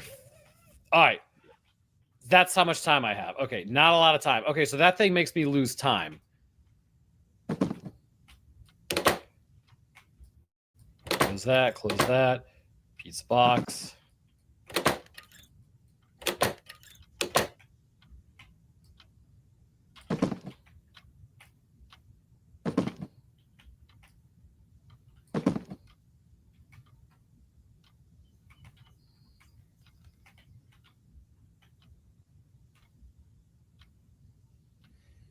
Okay, that's can't be closed. All right, I hear him. My heart rate was increasing. Okay, so everything in here, this looks good.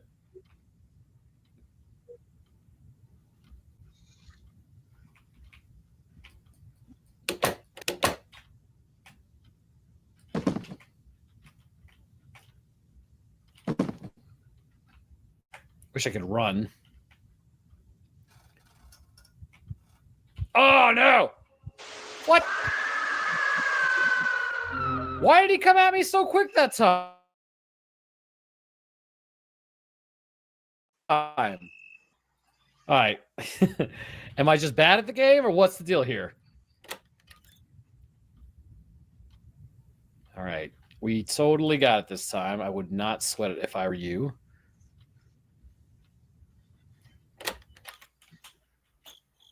Okay, just don't look at him at all. Okay, we're good. Just watch the windows because that's my biggest issue. I think I keep inadvertently looking at him.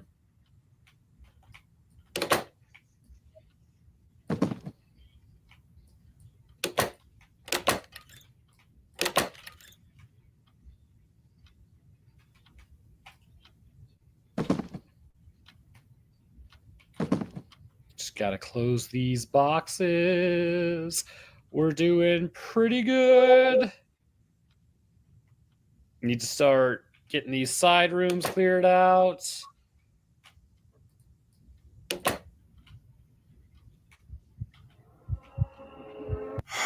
Oh, you thought, didn't you? You thought you were going to do something there.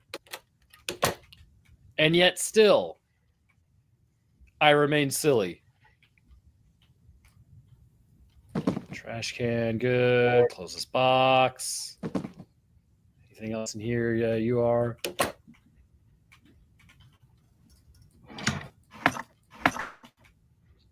Okay, this room is clear. This house is clear. All right, now I need to go over to here.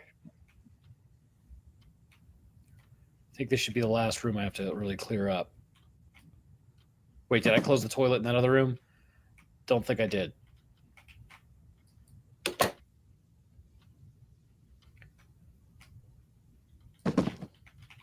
Okay. Doing good, doing good. What was that? Man for the Fields better not be trying to get me. Haven't even done anything yet.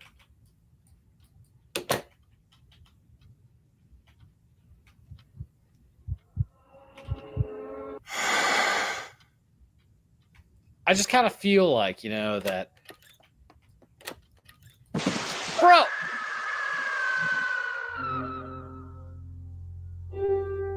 What is the timing on this? How does it work?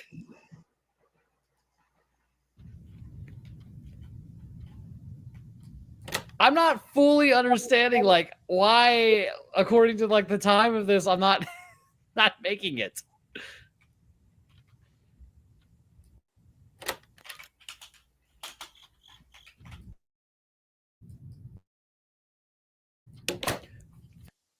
Maybe it thinks that I'm doing something that I'm not?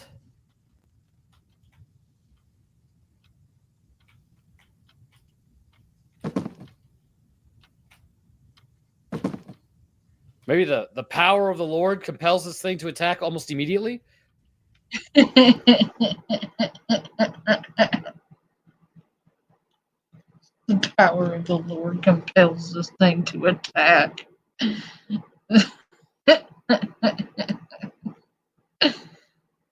Oh dear. I don't think that's how that works.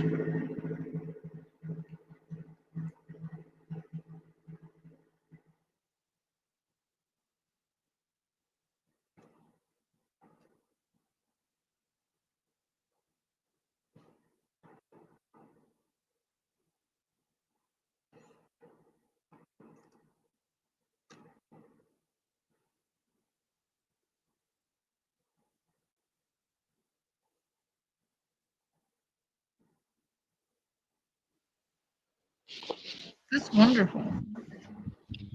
I didn't find it that Yeah, I don't scary. think I'm going to be playing that particular game. Huh.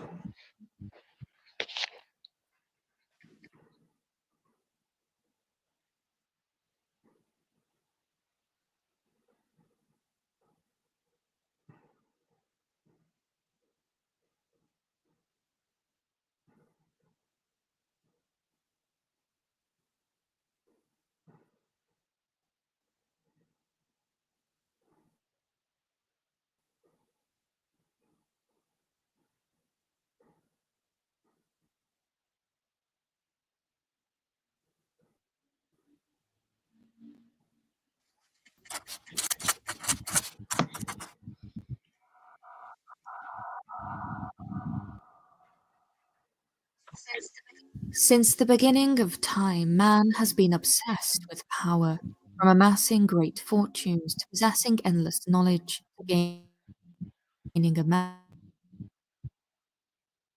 mastery. We continually seek to dominate the world around us. And so, for many, ritual, rooted in ancient practices and belief in an other world, has been a way to satisfy this. I like this creator because she's educational, but also interesting to listen to. Like the Paranormal Scholar.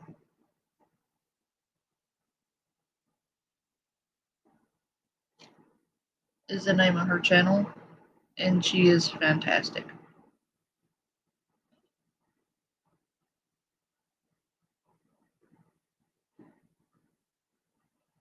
And last I heard from Mortis Media, he said he was quitting.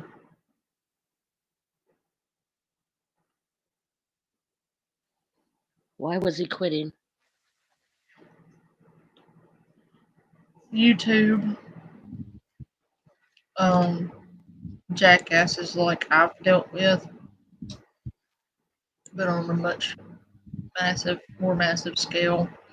YouTube is not promoting his videos. They're not like putting him on the For You page.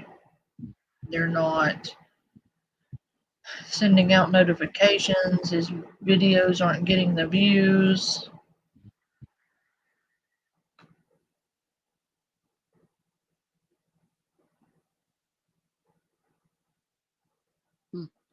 I think he's just depressed. Like, YouTube is not, boosting his algorithm. He's having a hard time getting the views for the amount of work he puts into his videos.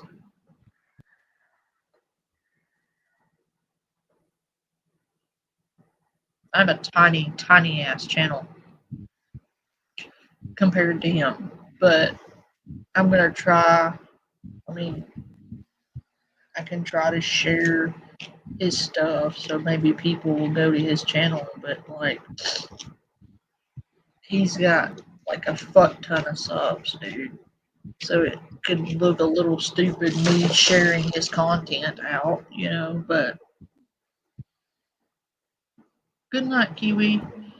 I like the dude, he's a good dude. And he works really, really hard on his videos.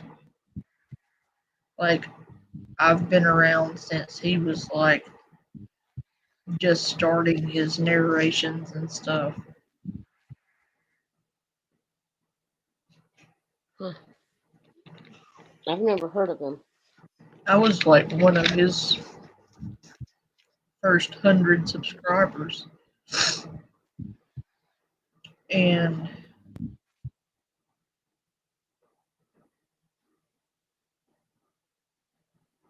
to hear him say that he's gonna quit, really sucks. Because he's put a lot of years, a lot of work into his channel, and for YouTube to do him the way they've done him is bullshit, because he's worked so hard.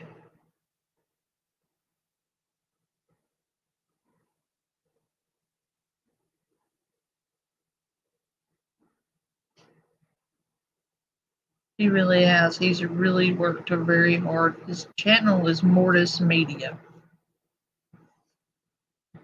And he does a lot of paranormal ghost stories. And he's done everything he could to boost Never heard of him. So does he still have a channel? Yeah, I'm hoping he changes his mind. But he goes through these spells sometimes where he's like, I think I'm gonna quit, but I don't know. I think he's serious this time.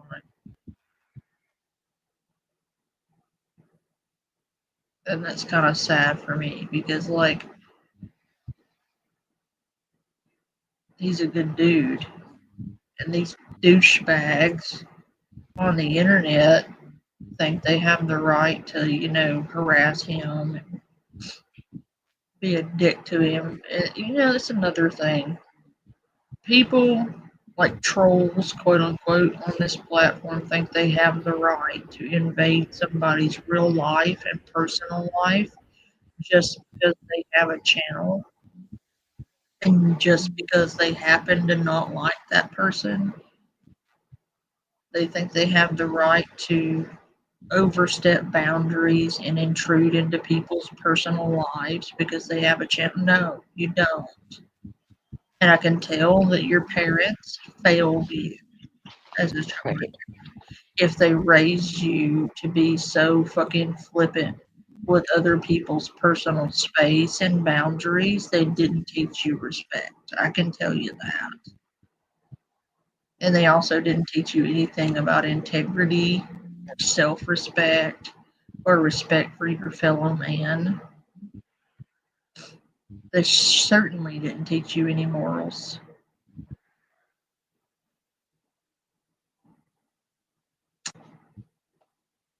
And odds are, if you're shitty on the internet, you're probably shitty in real life, which means you're probably alone, miserable in somebody's basement, rotting in your own fucking body odor and fucking juices because you're so fucking nasty on the inside. You're probably nasty on the outside too. And you're such foul, fucking decaying, steaming piles of shit that, like,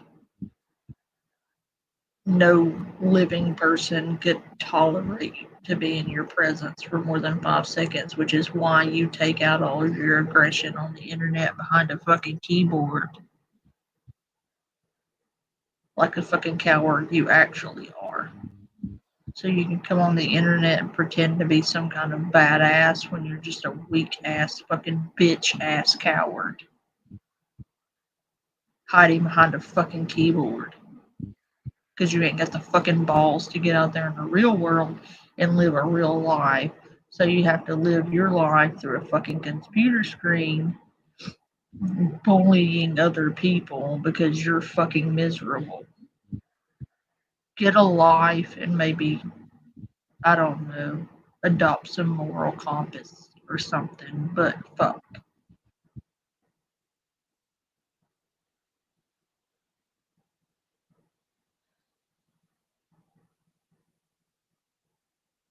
You want to sit here and say that the people you're trolling are the problem? No, dude, you're the problem.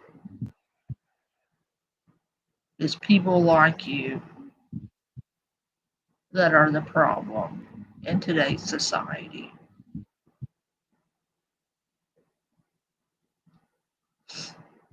Too many fucking shitbags on the internet. That's the issue, Easy Street. Shitbags with no conscience, no moral compass, no integrity, no backbone,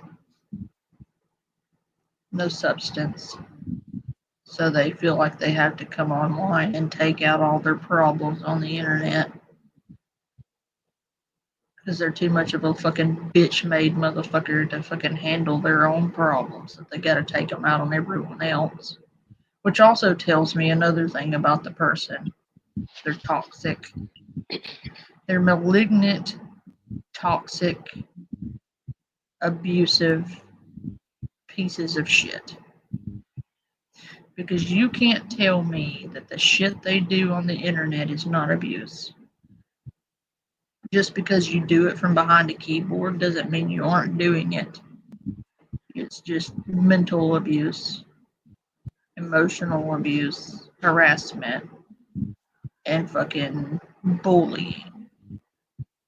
You can sugarcoat it by calling it trolling if you want to, but how about call it what it is? You bitch made ass motherfucker. When the truth be told, you ain't shit. You ain't never been shit, and you ain't never gonna be shit because all of your time is spent harassing and bullying people on the internet because you don't have the courage to get out and live a real life and build real relationships. So you have to come on the internet and fucking abuse people you don't even know to feel good about yourself. You, motherfucker, need therapy. Deal with your problems and stop making them everyone else's problems. Stop hurting other people to feel good about yourself. Stop being a piece of shit and get your shit together. And stop blaming everyone else for the way you are. How about some fucking accountability for the shit you've done to people? You know exactly who the fuck I'm talking to.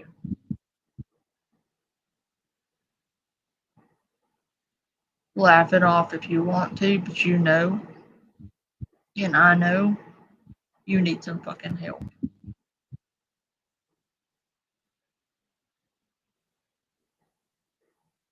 So how about quit procrastinating and deflecting and actually go get the help you need so that you aren't hurting people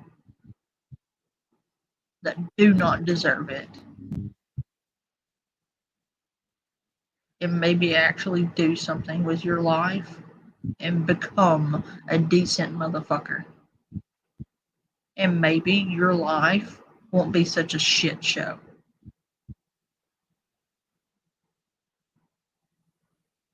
Mic fucking dropped.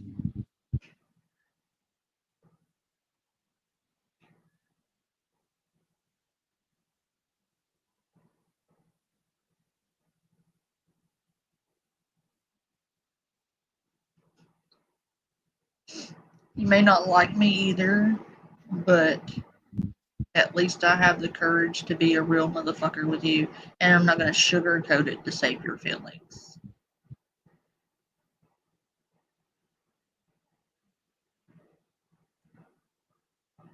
Get some fucking help.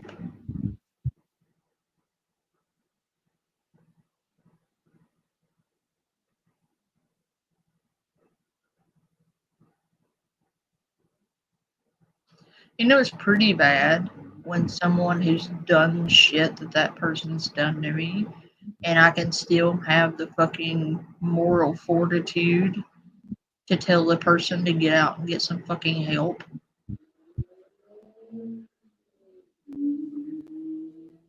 Instead of being like, oh, it's just trolling, it's just this, it's harmless. It's not harmless.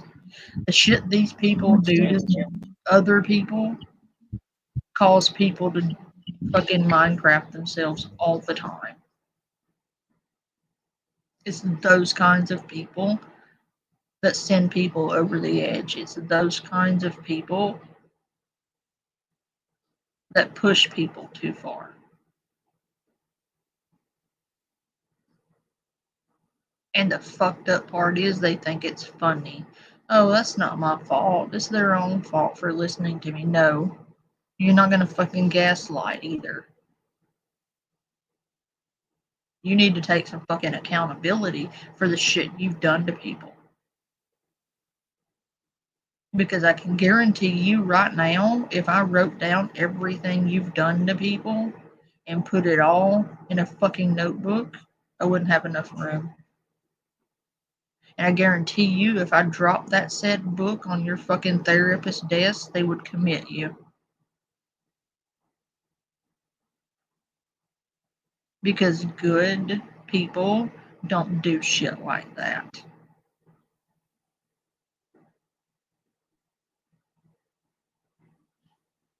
You've lost touch with fucking reality. Not that you really ever had any touch with it to begin with, quite frankly. This shit goes back years, doesn't it? Only question I have is, were you always a piece of shit, or is just within the last, I don't know, 4 or 5 years. You're fucking psycho. You need to be in a fucking fitted suit somewhere.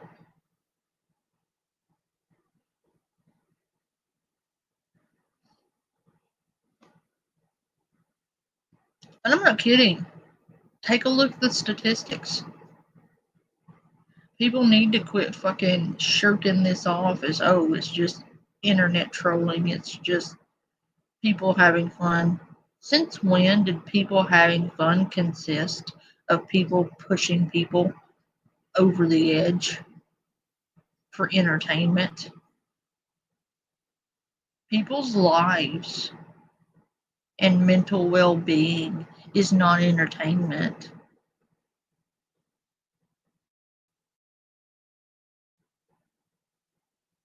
That's called mental illness being swept under a rug. Because you don't feel like dealing with it, but everyone around you has to. Because they have to be around your toxic ass. Be proactive in your own fucking life. Better yourself. And stop expecting everyone else to pander to you and to just let you slide by with it because you got problems. You got problems is not an excuse. You can go get help for your problems. You're just too fucking lazy to get off your ass and go get the help you need.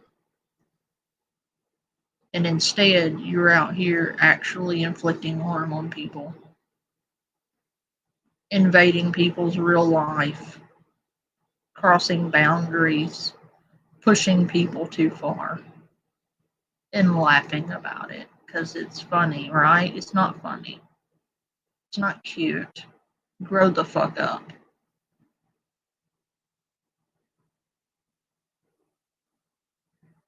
What's sad is at your age, you're still doing this shit. Sorry, I outgrew that in high school.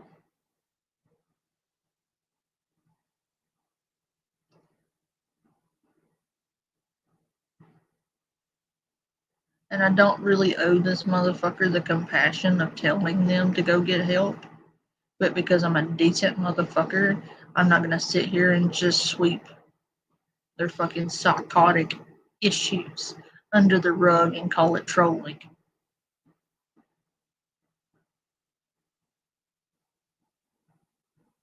People need to stop accepting that kind of behavior. I don't care if it is the internet. That's not an excuse. It's still wrong. You're still hurting people. For what?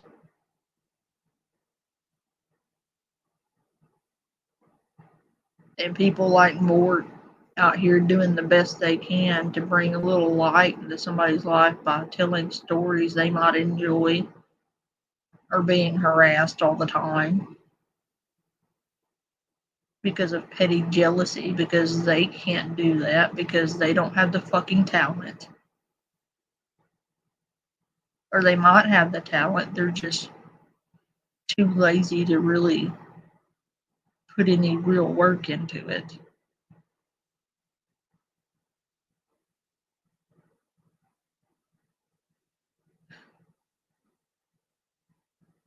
I'm really just disenchanted with humans as a whole.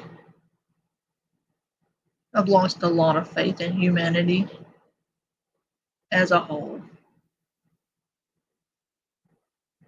I have my small group of friends that I keep small for a reason.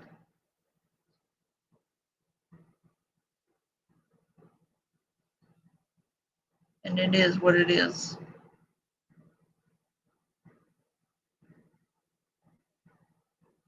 But people need to quit that shit. They need to quit being like, oh, it's fine. They don't mean it. Oh, they're just trolling. Oh, well, they're just kidding. Or, oh, well, that person's a piece of shit, so they deserve it. No. piece of shit or not, you don't have the right to do that. The end. There's no excuse. I don't care how much you hate a person on this platform, you never have the right to go that far. You don't have the right to push people off the edge. You don't have the right to harass anyone. You don't have the right to contact people's family or friends or relatives. You don't have the right to put someone's mental health at jeopardy because you need entertainment. You're bored. So you're going to push someone off the deep end because you're bored? And you want to tell me you have the moral high ground here? No. That'll never be me.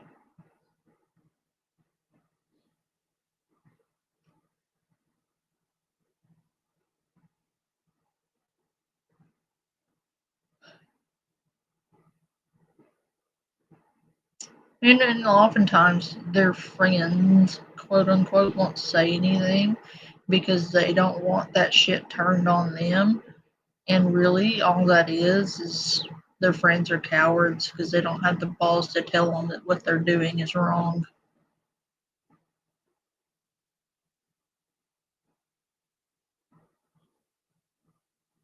And like I said, it is what it is. When people show you who they are, believe them.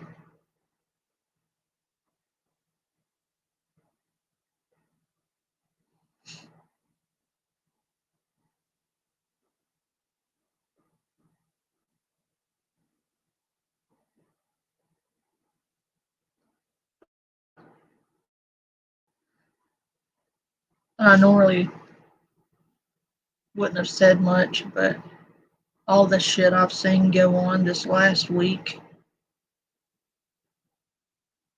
I'm disgusted by everyone, really. You think, oh, well, they doxed me, I'm going to dox them back. You think, well, they invaded my privacy, I'm going to invade theirs. You're no better. You're no better. Because when you do the thing you're bitching about, you have no room to bitch because you just did it. Well, I can do it better. Well, that's not exactly a flex. Are you in competition to see who can be the biggest piece of shit? Because unless you are, then you've won no prizes. And all I see is shit on this platform descending further and further and further into chaos. And it disgusts me.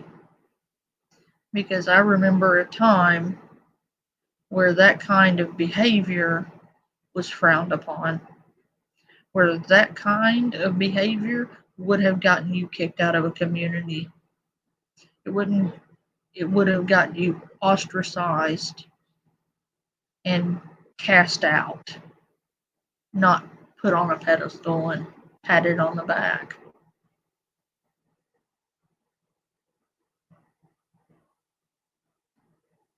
But nobody says anything.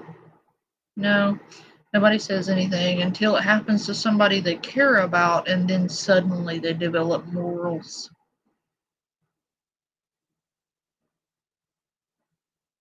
That's odd. Because you didn't seem to have those same morals when you watched your friend do it to someone else. And that was fine because you didn't like the person they did it to. So that made it okay. But when your friend has it done right back to them, then it's wrong. Then there's moral outrage, right? And an entire mob, like, up in arms because your friend had it done to them, right? Where was that moral outrage when your friend did it to other people? I didn't see you up in arms then. But let it happen to someone close to you, and you're going to have a fucking connection. You know what they call that? That would be called hypocrisy. That would make you a hypocrite. And I'm seeing that shit happen all the time, especially within the last 2 weeks. I've had that shit happen to me and nobody batted an eye. I've had all manner of shit done to me. Nobody batted an eye because they didn't like me, so it was fine. But let it happen to one of them and everybody has a fucking connection. Everybody acts all offended, you know. But as long as it's someone you don't like, you know, that you have in common, that's fine. Right? You have morals, convenient moral compasses. You only have a moral compass when it's convenient for you. Right? Yeah.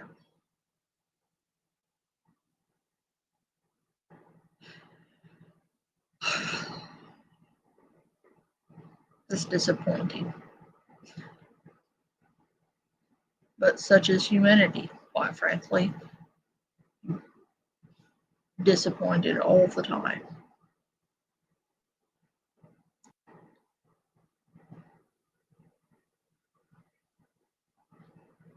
But I've seen a lot of really nasty shit throwing in recent history, and it's not been at me.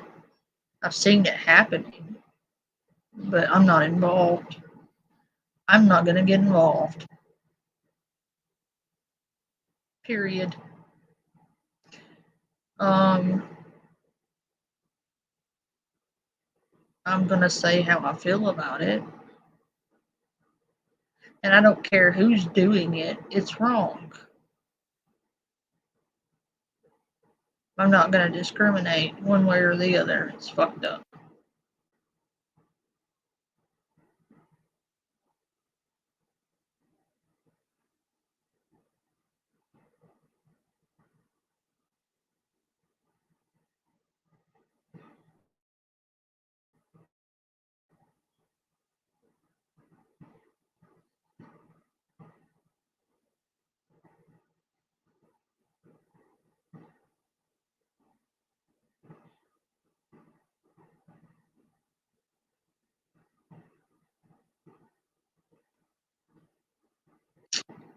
Which is another reason I've gotten away from drama.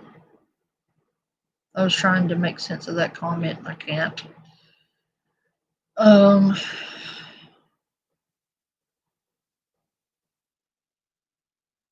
I've gotten away from covering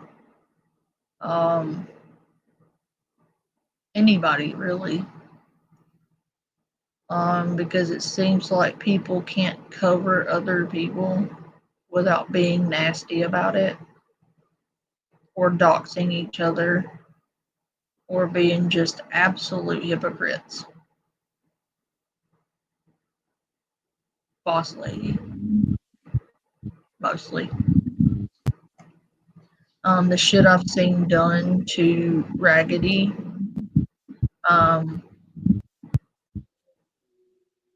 disgusting. Disgusting. And why I don't feel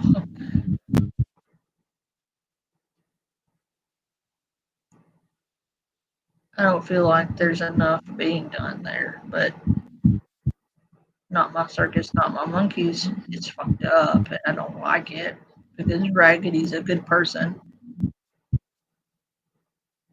Raggedy didn't deserve that. Raggedy didn't do anything to Boss Lady.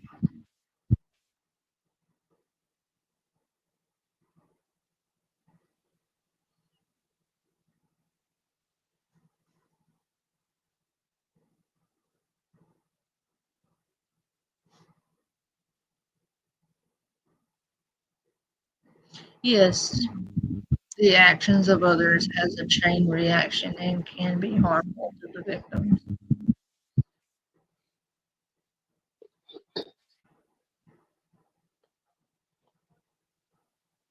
I'm just disgusted. And I don't want any part of any of it anymore. Reacting to stupidity on the internet used to be fun. Used to be educational. Used to be insightful. And then everybody just ignored social norms and boundaries, and doxing just became part of the deal that I never signed up for. Um,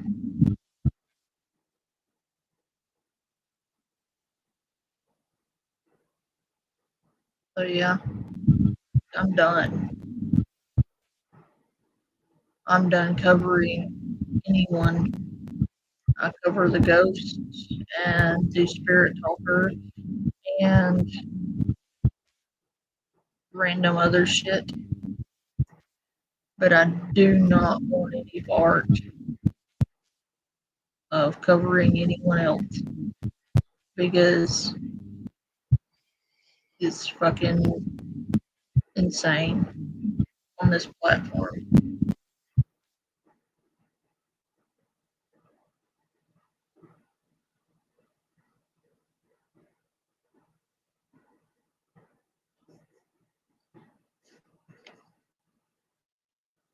Desire for control. Rituals and paranormal games, both modern and ancient, are described as being able to impart secret knowledge and even, for the bravest participants, send us back in time.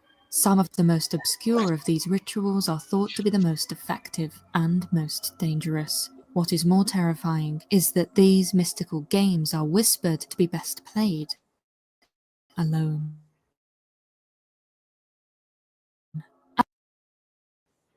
As featured in this video, I can propose an alternative. Raid Shadow Legends. Control the world in miniature without the risk of soul-shattering supernatural consequences by playing this incredible game. You can play Raid anytime, anywhere, it being available on desktop and mobile. Hone your strategy to challenge terrifying 10 dungeon bosses, customize champions, dwarves, orcs, the undead, knights. With over 460 champions to collect, there's something for everyone. Raid has over 200,000 clans and 25 million players worldwide.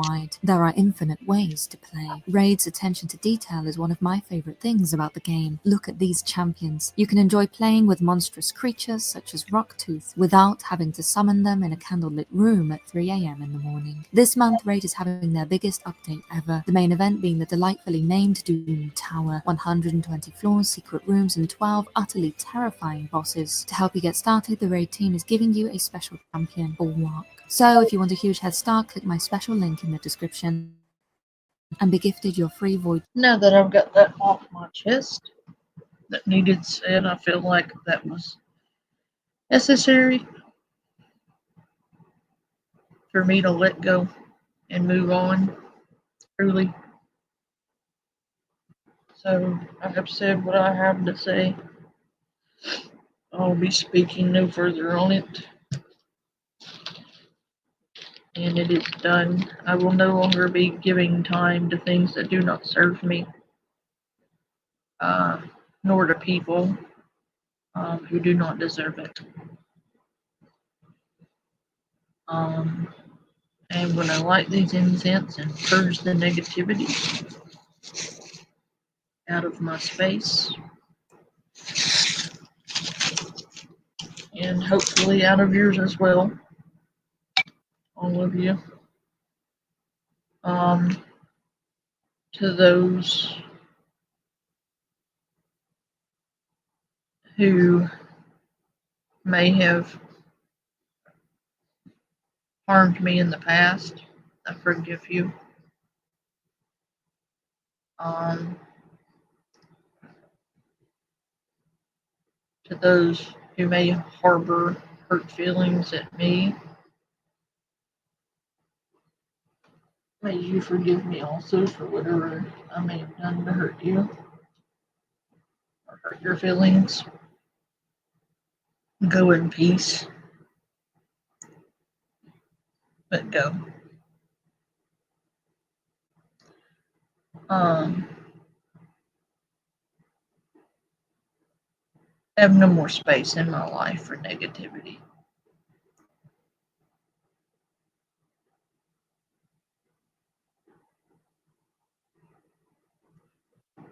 And I hope you find the help you need.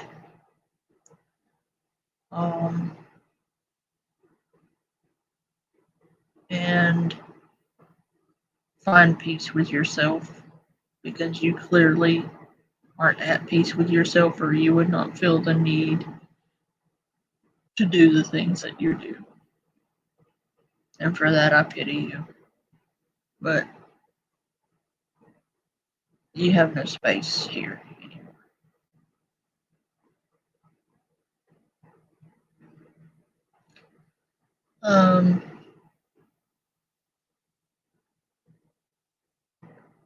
At some point, I will move all of my previous content over to another channel, kind of like an archive.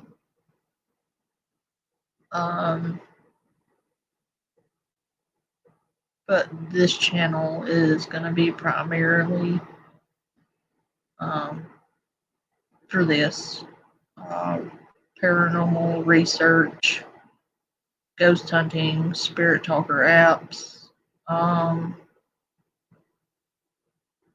sightseeing, traveling,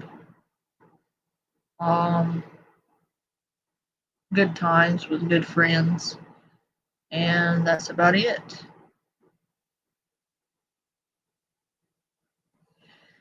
Anywho, I have also probably some arts and crafts at some point. I need to get a tripod set up so that I can film said arts and crafts, because I'm not an octopus and I cannot hold the camera and do crafts that require both hands. So I'm going to need to get an actual camera and tripod for that. But that is in the works. That is coming at some point. I may be host some classes, crochet classes, art class, sketch class, felting class. Maybe while listening to some kind of lore or legend in the background, something to listen to. Things like that.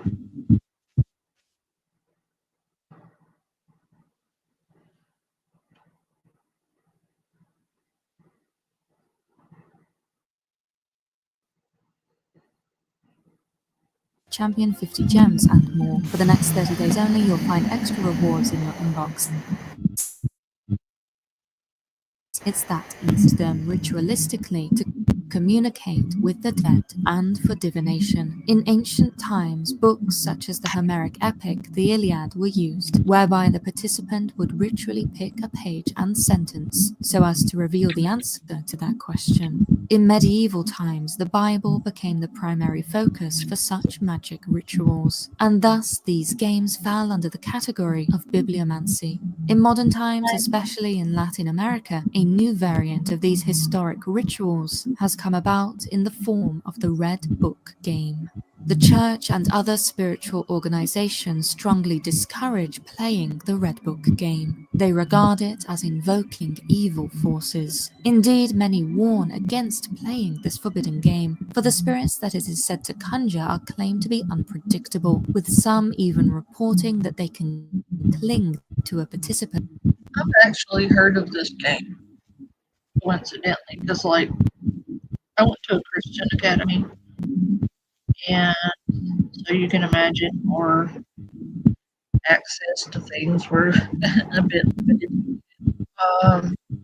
We didn't exactly have Ouija boards, okay. I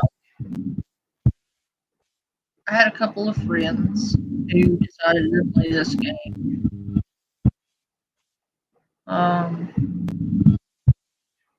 I can't say that anything ever come of it, but I have heard of the game. I've never heard of anything actually happening. And damage their life. Much like when using a talking board, respect and procedure are necessary when playing the Red Book game. Although this game can be played with multiple participants, it is said to be most horrifying when played alone. The game is fundamentally simple. All you need is a red hardcover book of any title, at least one red candle, and matches or a lighter. When you are ready, retreat to a dark and quiet room. Sit down. Light a candle or candles and place them in front of you. Similarly, place the book closed before you. Then put your hand on the book and ask, "Red Book, can I enter your game?" After the invocation, with eyes closed, open the book to a random page and place a finger somewhere on the paper. This is the sentence selected by the power of the ritual. Open your eyes and look at it. If the selected sentence can be interpreted as positive, then you have made contact and have permission to play the game. However, if it is negative or does not make sense, then the game has not started. If you are brave, you can continue to ask the question until a positive answer is given. Once permission has been granted, you may now ask your question. As before, speak it aloud. The procedure that follows is the same. With eyes closed, select a random page and sentence. Then, read the sentence and interpret the answer. When all the questions you wish to pose have been asked and answered, it is said to be very important to conduct a closing ritual. One way to do this is by asking the book if you may leave the game in the same way that the other questions were asked. If the answer is not positive or it is nonsensical, then you must keep asking until the game allows you to leave. Another alleged closing ritual involves repeatedly telling the spirit of the Red Book game to leave and hope that they do. However, for peace of mind, the previous method is often recommended. The closing ritual is said to be the most important part of this game. After all, it is claimed that the entities which are contacted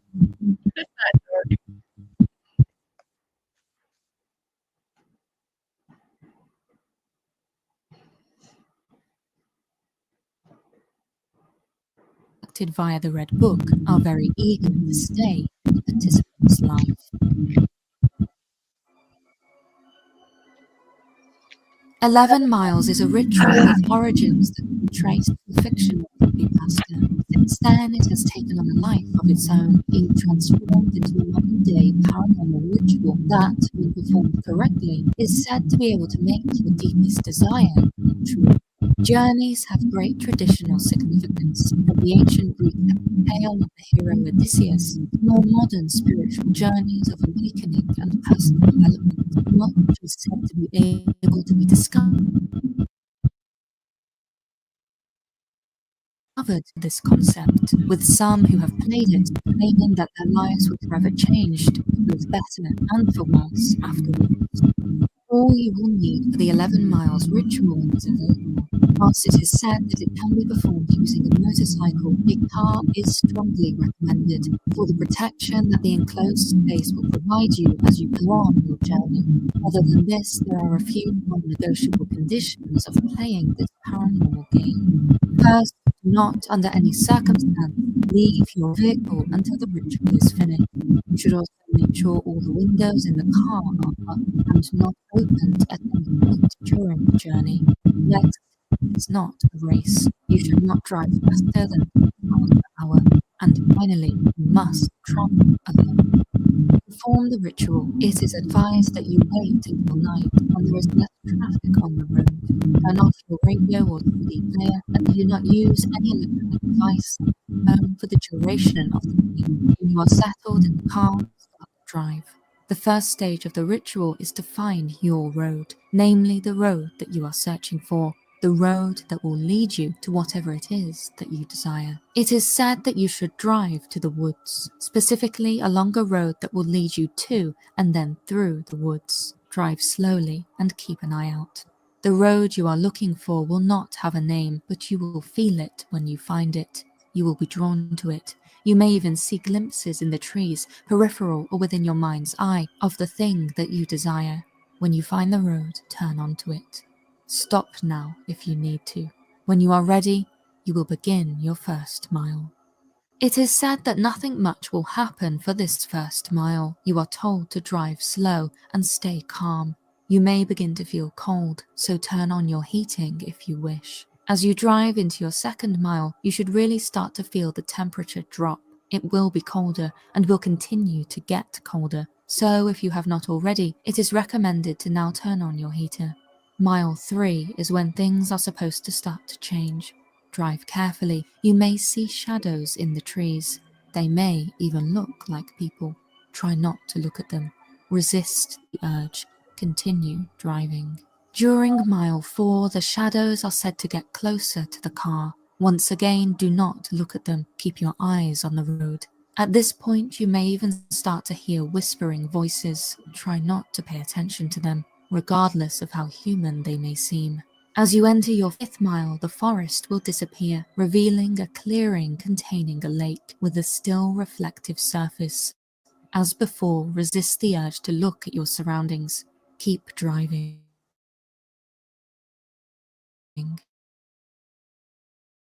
You are now woods will return. It is now that things are said to get really uncomfortable. The headlights of your car may start to flicker. Your radio may even turn on. Whatever urge you have to engage with it, do not. Do not attempt to turn it off, and equally try not to listen to whatever the voice playing over the radio is saying to you. Just focus on reaching mile 7. Now the shadows from earlier will return, as will the whispering. According to some accounts, the shadows may even scream at you, sounding as though they are getting ever closer. They may even feel as though they are in the car with you. Do not turn to look at them. Keep your eyes ahead at all times. As you enter your 8th mile, you are instructed to slow down, but do not stop. By now, it should be very cold inside your car. Keep driving. Brake if a sudden pothole appears, or if your headlights flicker, but do not stop. It is said that if you do, the shadows that are following you may get too close and try to surround you. At mile 9, your vehicle may stop. If it does, calmly close your eyes, take a moment, and try to restart it. Do not, under any circumstance, open your eyes as you do this. Once it restarts, you are instructed to quickly finish the mile, keeping your eyes closed until it is over, or at the very least, do not look at the shadows as you drive. Mile 10 should be calmer. The shadows and the whispering should be gone. Even so, you may get the urge to look into your rear view mirror. Do not, simply keep driving. If you have made it this far, you are almost done. However, the most frightening part of the ritual is said to be yet to come. As you enter your 11th and final mile, your car will supposedly once again lose power, but continue to move. Allow this to happen. At this point, you may see a red light up ahead. If you do, you should immediately close your eyes. As bright and appealing as the light is, resist it. The rules of the game also instruct you to cover your ears, as it is said there will be horrifying sounds coming from that red light. You must endure and resist all temptation to look. When your car restarts, you should open your eyes, catch your breath, and continue driving. You have finished your 11th mile. The ritual now instructs you to continue driving until you reach a dead end. Once you get there, stop the vehicle, close your eyes, and focus all of your energy on your deepest desire. Whatever it is, picture it in your mind and hold on to that thought. Think about all that you have just experienced to get to it. When you open your eyes, you should be where you began, at the beginning of the road. And so the ritual is complete. All that is left for you to do is claim your prize, the thing that you desired. If it is a material item, you are instructed to check the back seat or boot of your car. If it is something intangible, you should return home and continue as normal. If you perform the ritual correctly, the thing that you desired should come to you in time.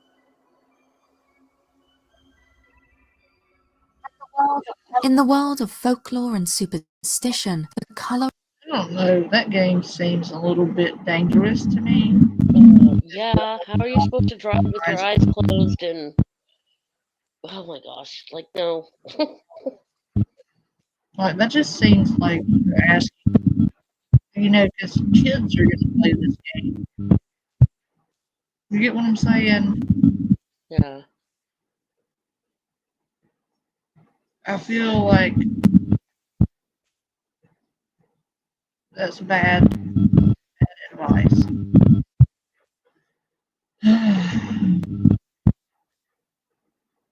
Like, that's the number one thing you should do while driving.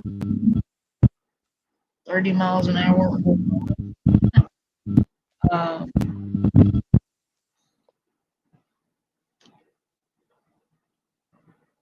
Because let's be real, you don't know that you're on this paranormal highway, okay? You could meet on traffic. You could drive off a ledge. Anything could happen. Don't be an idiot, basically.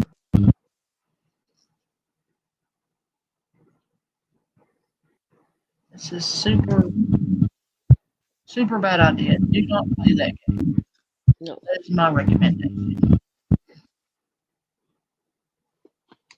Red has a mixed reputation, a universal color of passion and romance. It is also connected with prosperity in countries including China.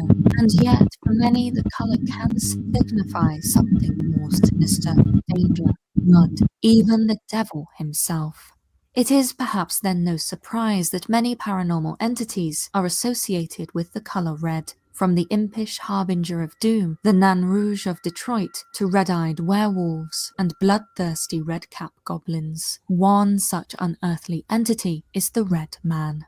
Whether this being is one entity or many is unknown, but he has been sighted all across the world, most famously as l'Homme Rouge at Paris's Palais des Tuileries. He is said to have been first sighted at the palace as early as the 16th century, and is claimed to have been encountered by several famous figures in French history, including Louis XVI and Napoleon Bonaparte. In all cases, he is described as being clothed from top to toe in scarlet, with eyes so piercing and unearthly that they terrify even the most courageous of people. Most encounters seem to suggest he is a harbinger of death, often appearing to people before they meet their end. And so those who have not encountered the dreaded Red Man can sleep easy, surely. Well, for those who would desire to, it is said that the Red Man can be summoned through a ritual. The precise origin of the Red Man summoning ritual is unclear. Some say it originated in Japan, with red-cloaked entities being present in folklore there also.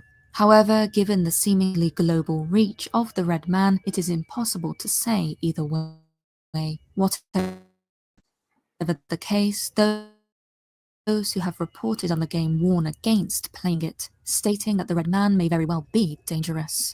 Even so, the ritual is described as relatively easy to perform, the required equipment being a quiet room, a piece of paper, a writing implement, scissors, 5 candles, matches or a lighter, 2 mirrors, and red lipstick. It is said that the ritual must be performed at night. Make sure the curtains and the door are closed. It must also be quiet for the summoning to work.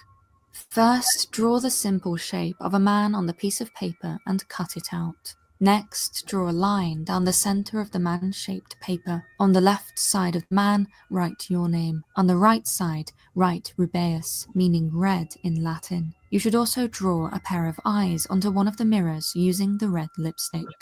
When this is done, position the 2 mirrors so that they are opposite each other, a distance of about 12 inches between them. The mirror with the eyes should be placed on the left. When they are positioned, place the paper man in the space between the 2 mirrors, his left side facing the left mirror, his right side facing the other. He should be placed face up so that the words are visible. Whatever happens for the duration of the ritual, you should not look into either of the 2 mirrors. Next, take your 5 candles and place them about the paper man, surrounding him with a candle at his head and 1 at each of his 5 limbs. You should then turn off the lights. The summoning may now begin. Proceed to light the candles one at a time in the following order. The one by the paper man's left leg first, then his head, next his right leg, then left arm, and finally his right arm. Once the candles are lit, take your scissors and cut the man's body in half, along the line that you previously drew down the middle. Be sure to keep him within the circle as you cut him. Once again staying within the candles, move the left side of the man's body closer to the left mirror and the right side closer to the right mirror. Now close your eyes and say, please come, I will not leave until you come. In order for the ritual to work, it is alleged that this should be said 6 times. With the incantation complete, blow out the candles one at a time, head first, followed by his left leg, right arm, left arm, and finally his right leg. The red man should now be in the room with you. Be warned, however, that upon completion of the ritual and later dismantling of the setup, he may linger. For this reason, those who have performed the ritual strongly recommend never using the 2 mirrors ever again. The candles and paper man should also be disposed of. It is advised that they be buried far away from where you live, so that there is no chance of you ever encountering them again.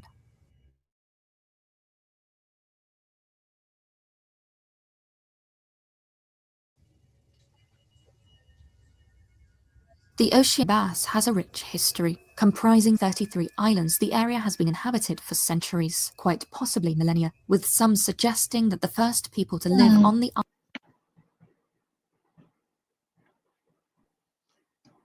So what do you think, Tammy? You gonna play the game?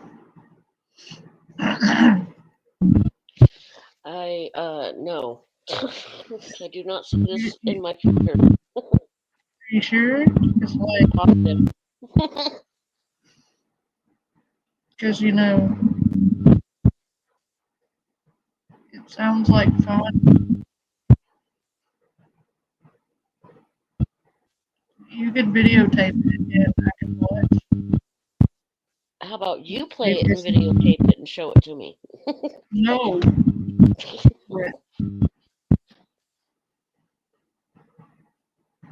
I'm allergic to red men. So I can't do it. No, I could, no. Mm-mm.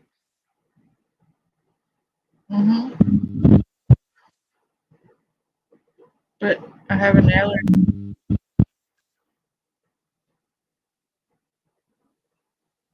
To men.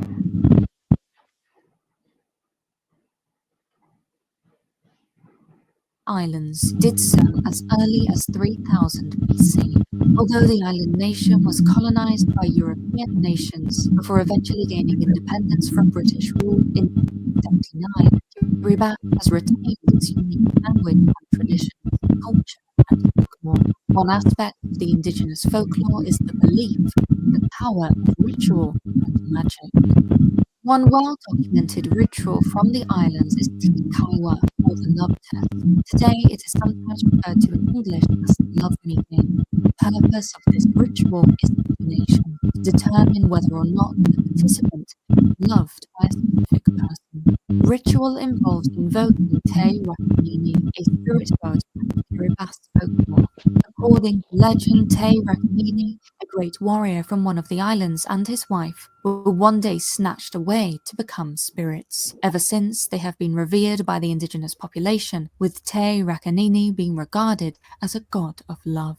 As such, the Love Me game instructs the player to summon the warrior spirit to help divine the state of their own love life. According to instructions written by Arthur Francis Grimble, a British civil servant born in 1888, who wrote a book about the islands and their traditions, in order to play the Love Me game, you must first consider the name of the person whose feelings about yourself you wish to discover. It is important to keep this person in your mind throughout the ritual.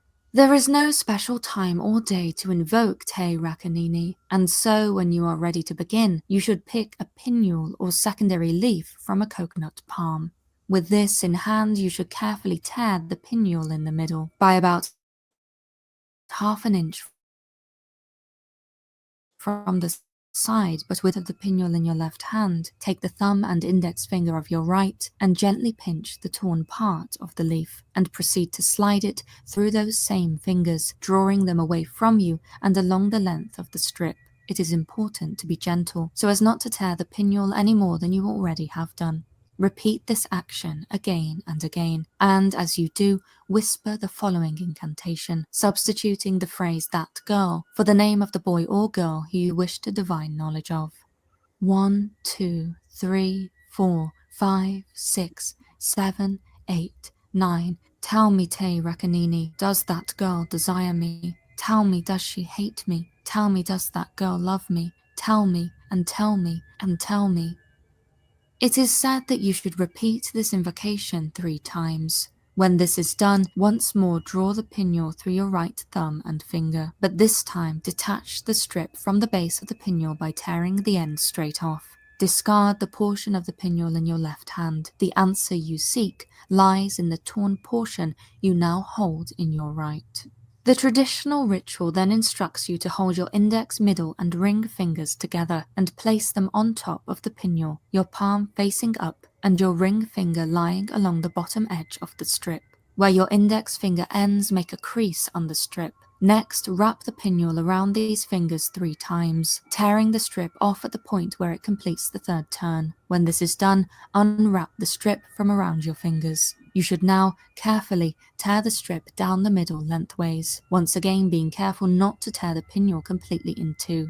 You should stop once you reach the crease. The pinule should now look like 2 tongues, or rather a forked tongue. When this is achieved, you must, still considering the name of your beloved, tie 5 knots along the first of the 2 tongues, being sure to tie the 5th knot at the extreme end. Repeat this process for the 2nd tongue. It is now time for interpretation of Te Rakanini's wisdom. If the 2 knots are level with one another, the person you have been thinking about does not love you. If one projects beyond the other, they do. Some sources recommend that in order to complete the test, you must perform the ritual twice. The 2nd time, the inverse results are true. The person loves you if the knots come level with each other. They do love you if they do not. Although this game is thought to be a harmless way to find out whether or not someone secretly loves you, there are warnings against invoking the spirit god. Invoking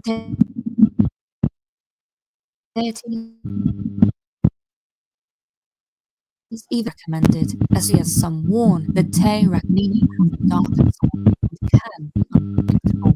Not only might it be dangerous to seek forbidden knowledge from a spirit god, it has also been said that the purpose of the love test can be inverted, and instead be used to summon Te Rakanini to perform an act of deadly vengeance on someone who has wronged you. This version of the ritual involves plucking a strand of hair from the head of the person you would see punished and tying it around your thigh. After keeping it there for 3 days, you are instructed to burn it and invoke the spirit god to place a death curse on your chosen target.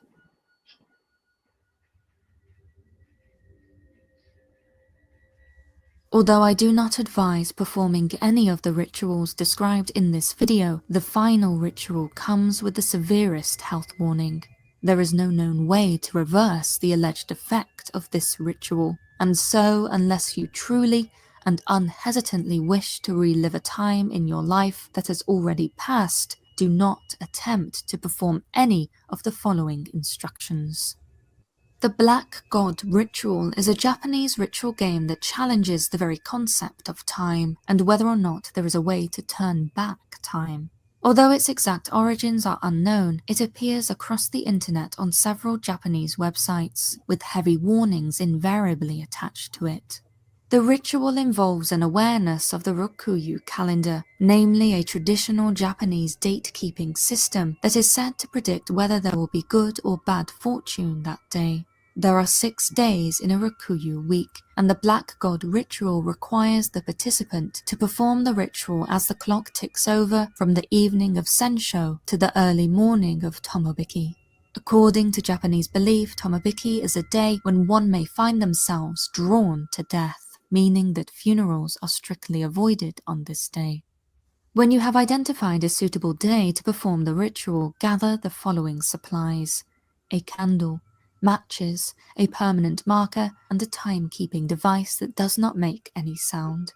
A room in which to perform the ritual is also required. It is said that in order for the ritual to be effective, the space must not only be quiet and empty, but also square in shape, and at least 261 meters or 857 feet above sea level. Next, you should decide which point in time you would like to return to. It is said that under no circumstance should you select a date that predates your birth, or a future date. Before you attempt the ritual, you should also ensure that you have no debts in the present day. Once this criteria is met, you are ready to begin. Shortly before midnight, close the door and draw the curtains in the room to ensure there is no light visible within the ritual space. Similarly, turn off all electronic devices, unplug them, remove all batteries. There must be absolute silence in the room for the Black God ritual to work. The only device in the space should be your chosen time-telling device, providing that it operates in silence. There should be nothing in the room, no furniture or other items, other than yourself and the few supplies necessary for the ritual. Turn the lights off and move to the center of the room. It is important that you do not turn the lights back on or use a torch or flashlight until after the ritual is complete. Using the permanent marker, write the date to which you wish to return onto the candle. The date should not be written anywhere else. When this is done, place the candle on the floor in the center of the room and sit cross-legged in front of it. Now light the candle. It is important to keep an eye on the time, as the clock changes to midnight, signaling the change from Sensho to Tomabiki. You should hold your breath. At 12:01 a.m., you should exhale, then say the Japanese phrase Yo Natamo, meaning the world.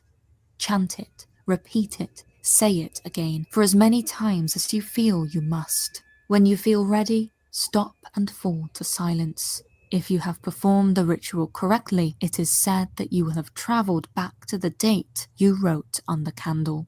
If you do travel back in time, there is no known way to return to your original time other than by living through the days and naturally arriving back there. According to those who have researched the ritual extensively, even unsuccessful attempts at performing the Black God ritual can cause terrifying side effects, including chronic debilitating headaches, being involved in a major life-threatening incident within a year of completion, and a weakening of your mental and physical state. And so, perhaps there are just some games that we are not meant to play. Thank you so much for watching, and an extra special thank you to our members. If you would like to find out more about some other paranormal games and rituals, why not watch my previous video on the subject if you haven't yet seen it. The link is on screen.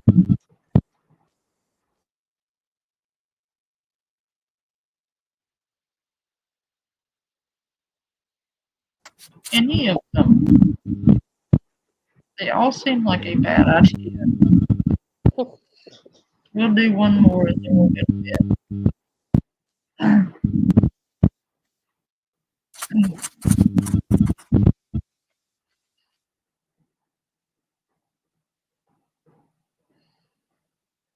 For centuries, people have sought knowledge of a mystical other world, whether it be to commune with the dead, control the forces of evil, or catch a glimpse of the future. Performing certain rituals or playing paranormal games are described as the way to achieve these aims.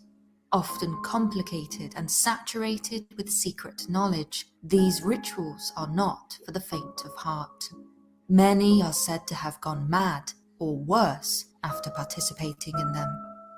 That said, one game guaranteed to get your heart racing, but for all the right reasons, is Raid Shadow Legends. The most ambitious RPG project of 2019, the smartphone game Raid will allow you to battle monsters without fear of dire supernatural consequences. It won't cost you your soul. In fact, it won't cost you a cent. It is absolutely free. Far from an ordinary mobile game, Raid provides the most immersive experience you'll find on a smartphone. It has an engaging storyline, stunning high-performance 3D graphics, and hundreds of champion characters to collect and customize. The level of detail on the champions is far beyond what you would expect from a mobile game. If that wasn't enough, Raid's special launch tournament is happening right now. So after this video, go to the video's description and download Raid using my special link. And you'll receive 50,000 silver immediately. And you'll also be automatically entered into the special launch tournament, where you can compete for incredible in-game prizes, as well as physical, real-life prize packs. I wish you good luck. And with that, let me now discuss 5 paranormal games that you really should not consider playing.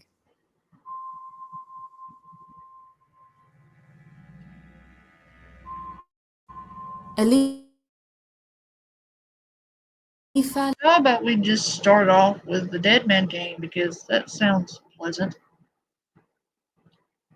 How about we not play any games that involve dead people? Anybody ever thought about that? Levy was a leading French occultist and socialist of the 19th century who was renowned for his esoteric knowledge. One of his fields of expertise was necromancy, summoning the dead. However, Levy was not known for publicly demonstrating the alleged power during magical ceremonies, preferring instead to retain them for the various secret societies he belonged to.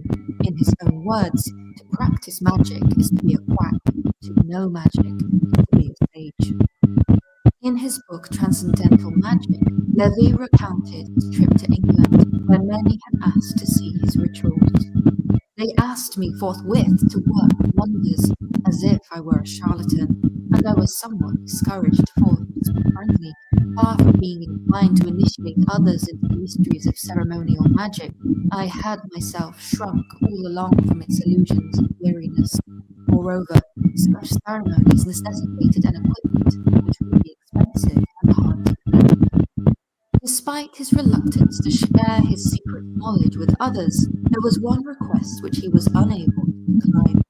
According to the account in Levy's book, an elderly woman who belonged to a secret society asked him to prepare a ritual of complete summoning of a powerful dead sorcerer. The lady believed that by summoning the magician from beyond the veil, she would find the answer to a question she desperately needed resolving.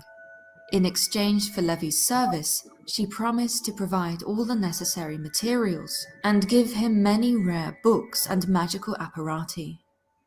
After 21 days of study and preparation, Levy, accompanied by the elderly woman, began the ceremony in the turret of an opulent manor house. A detailed description of the arrangement of the room can be found in his book. It contained 4 concave mirrors and a species of altar having a white marble top, encircled by a chain of magnetized iron.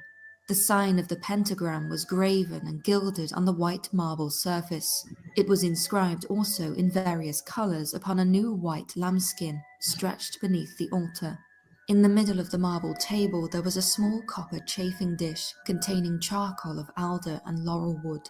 Another chafing dish was set before me on a tripod. I was clothed in a white garment, and I wore upon my head a crown of vervain leaves, intertwined with a golden chain. I held a new sword in one hand,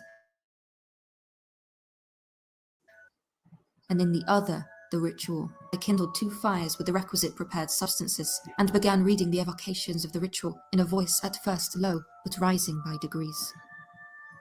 As the ritual progressed, smoke supposedly spread across the room, and the earth began to quake.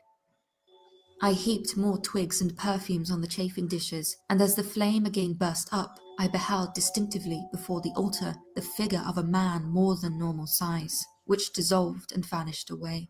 I commenced the evocations and placed myself within a circle, which I had drawn previously between the tripod and the altar. When I again looked forth, there was a man in front of me, wrapped from head to foot in a species of shroud which seemed more grey than white. He was lean, melancholy, and beardless. The sorcerer had been summoned into the room. Levy then writes that he asked the figure 2 questions, one for the elderly woman and one for himself. The answer was supposedly the same for both: death. Levy did not go into the specifics of his query, but he did express that they concerned other people. According to his writings, he repeated the ritual 2 more times, recording that the same events occurred. Even after years of occult practices, He stated that the ceremonial magic had sincerely affected him. I was no longer the same man. Something of another world had passed into me. Not only that, in his book he offered a warning to others, stating that necromantic rituals are destructive and dangerous.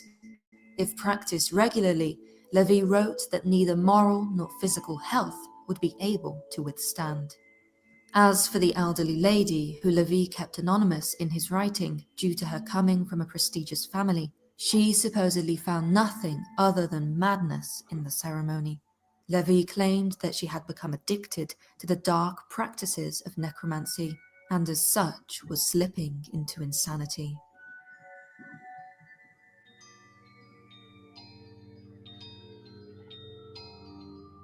Since the 19th century, the Ouija board has been a staple of paranormal investigations into the afterlife. The board, also known as a talking board, is used primarily for attempting to communicate with the dead. It is said that the energy...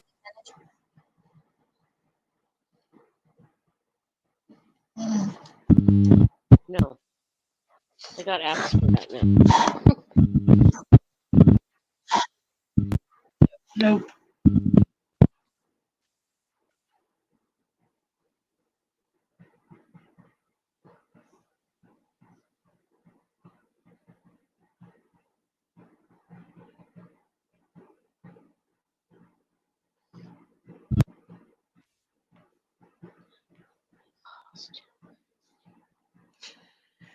Whew, I'm tired. I'm gonna go to bed. All right. Good night, everybody. Good night, Pamela. Good night, Jamie. Love you. Love you guys. Bye.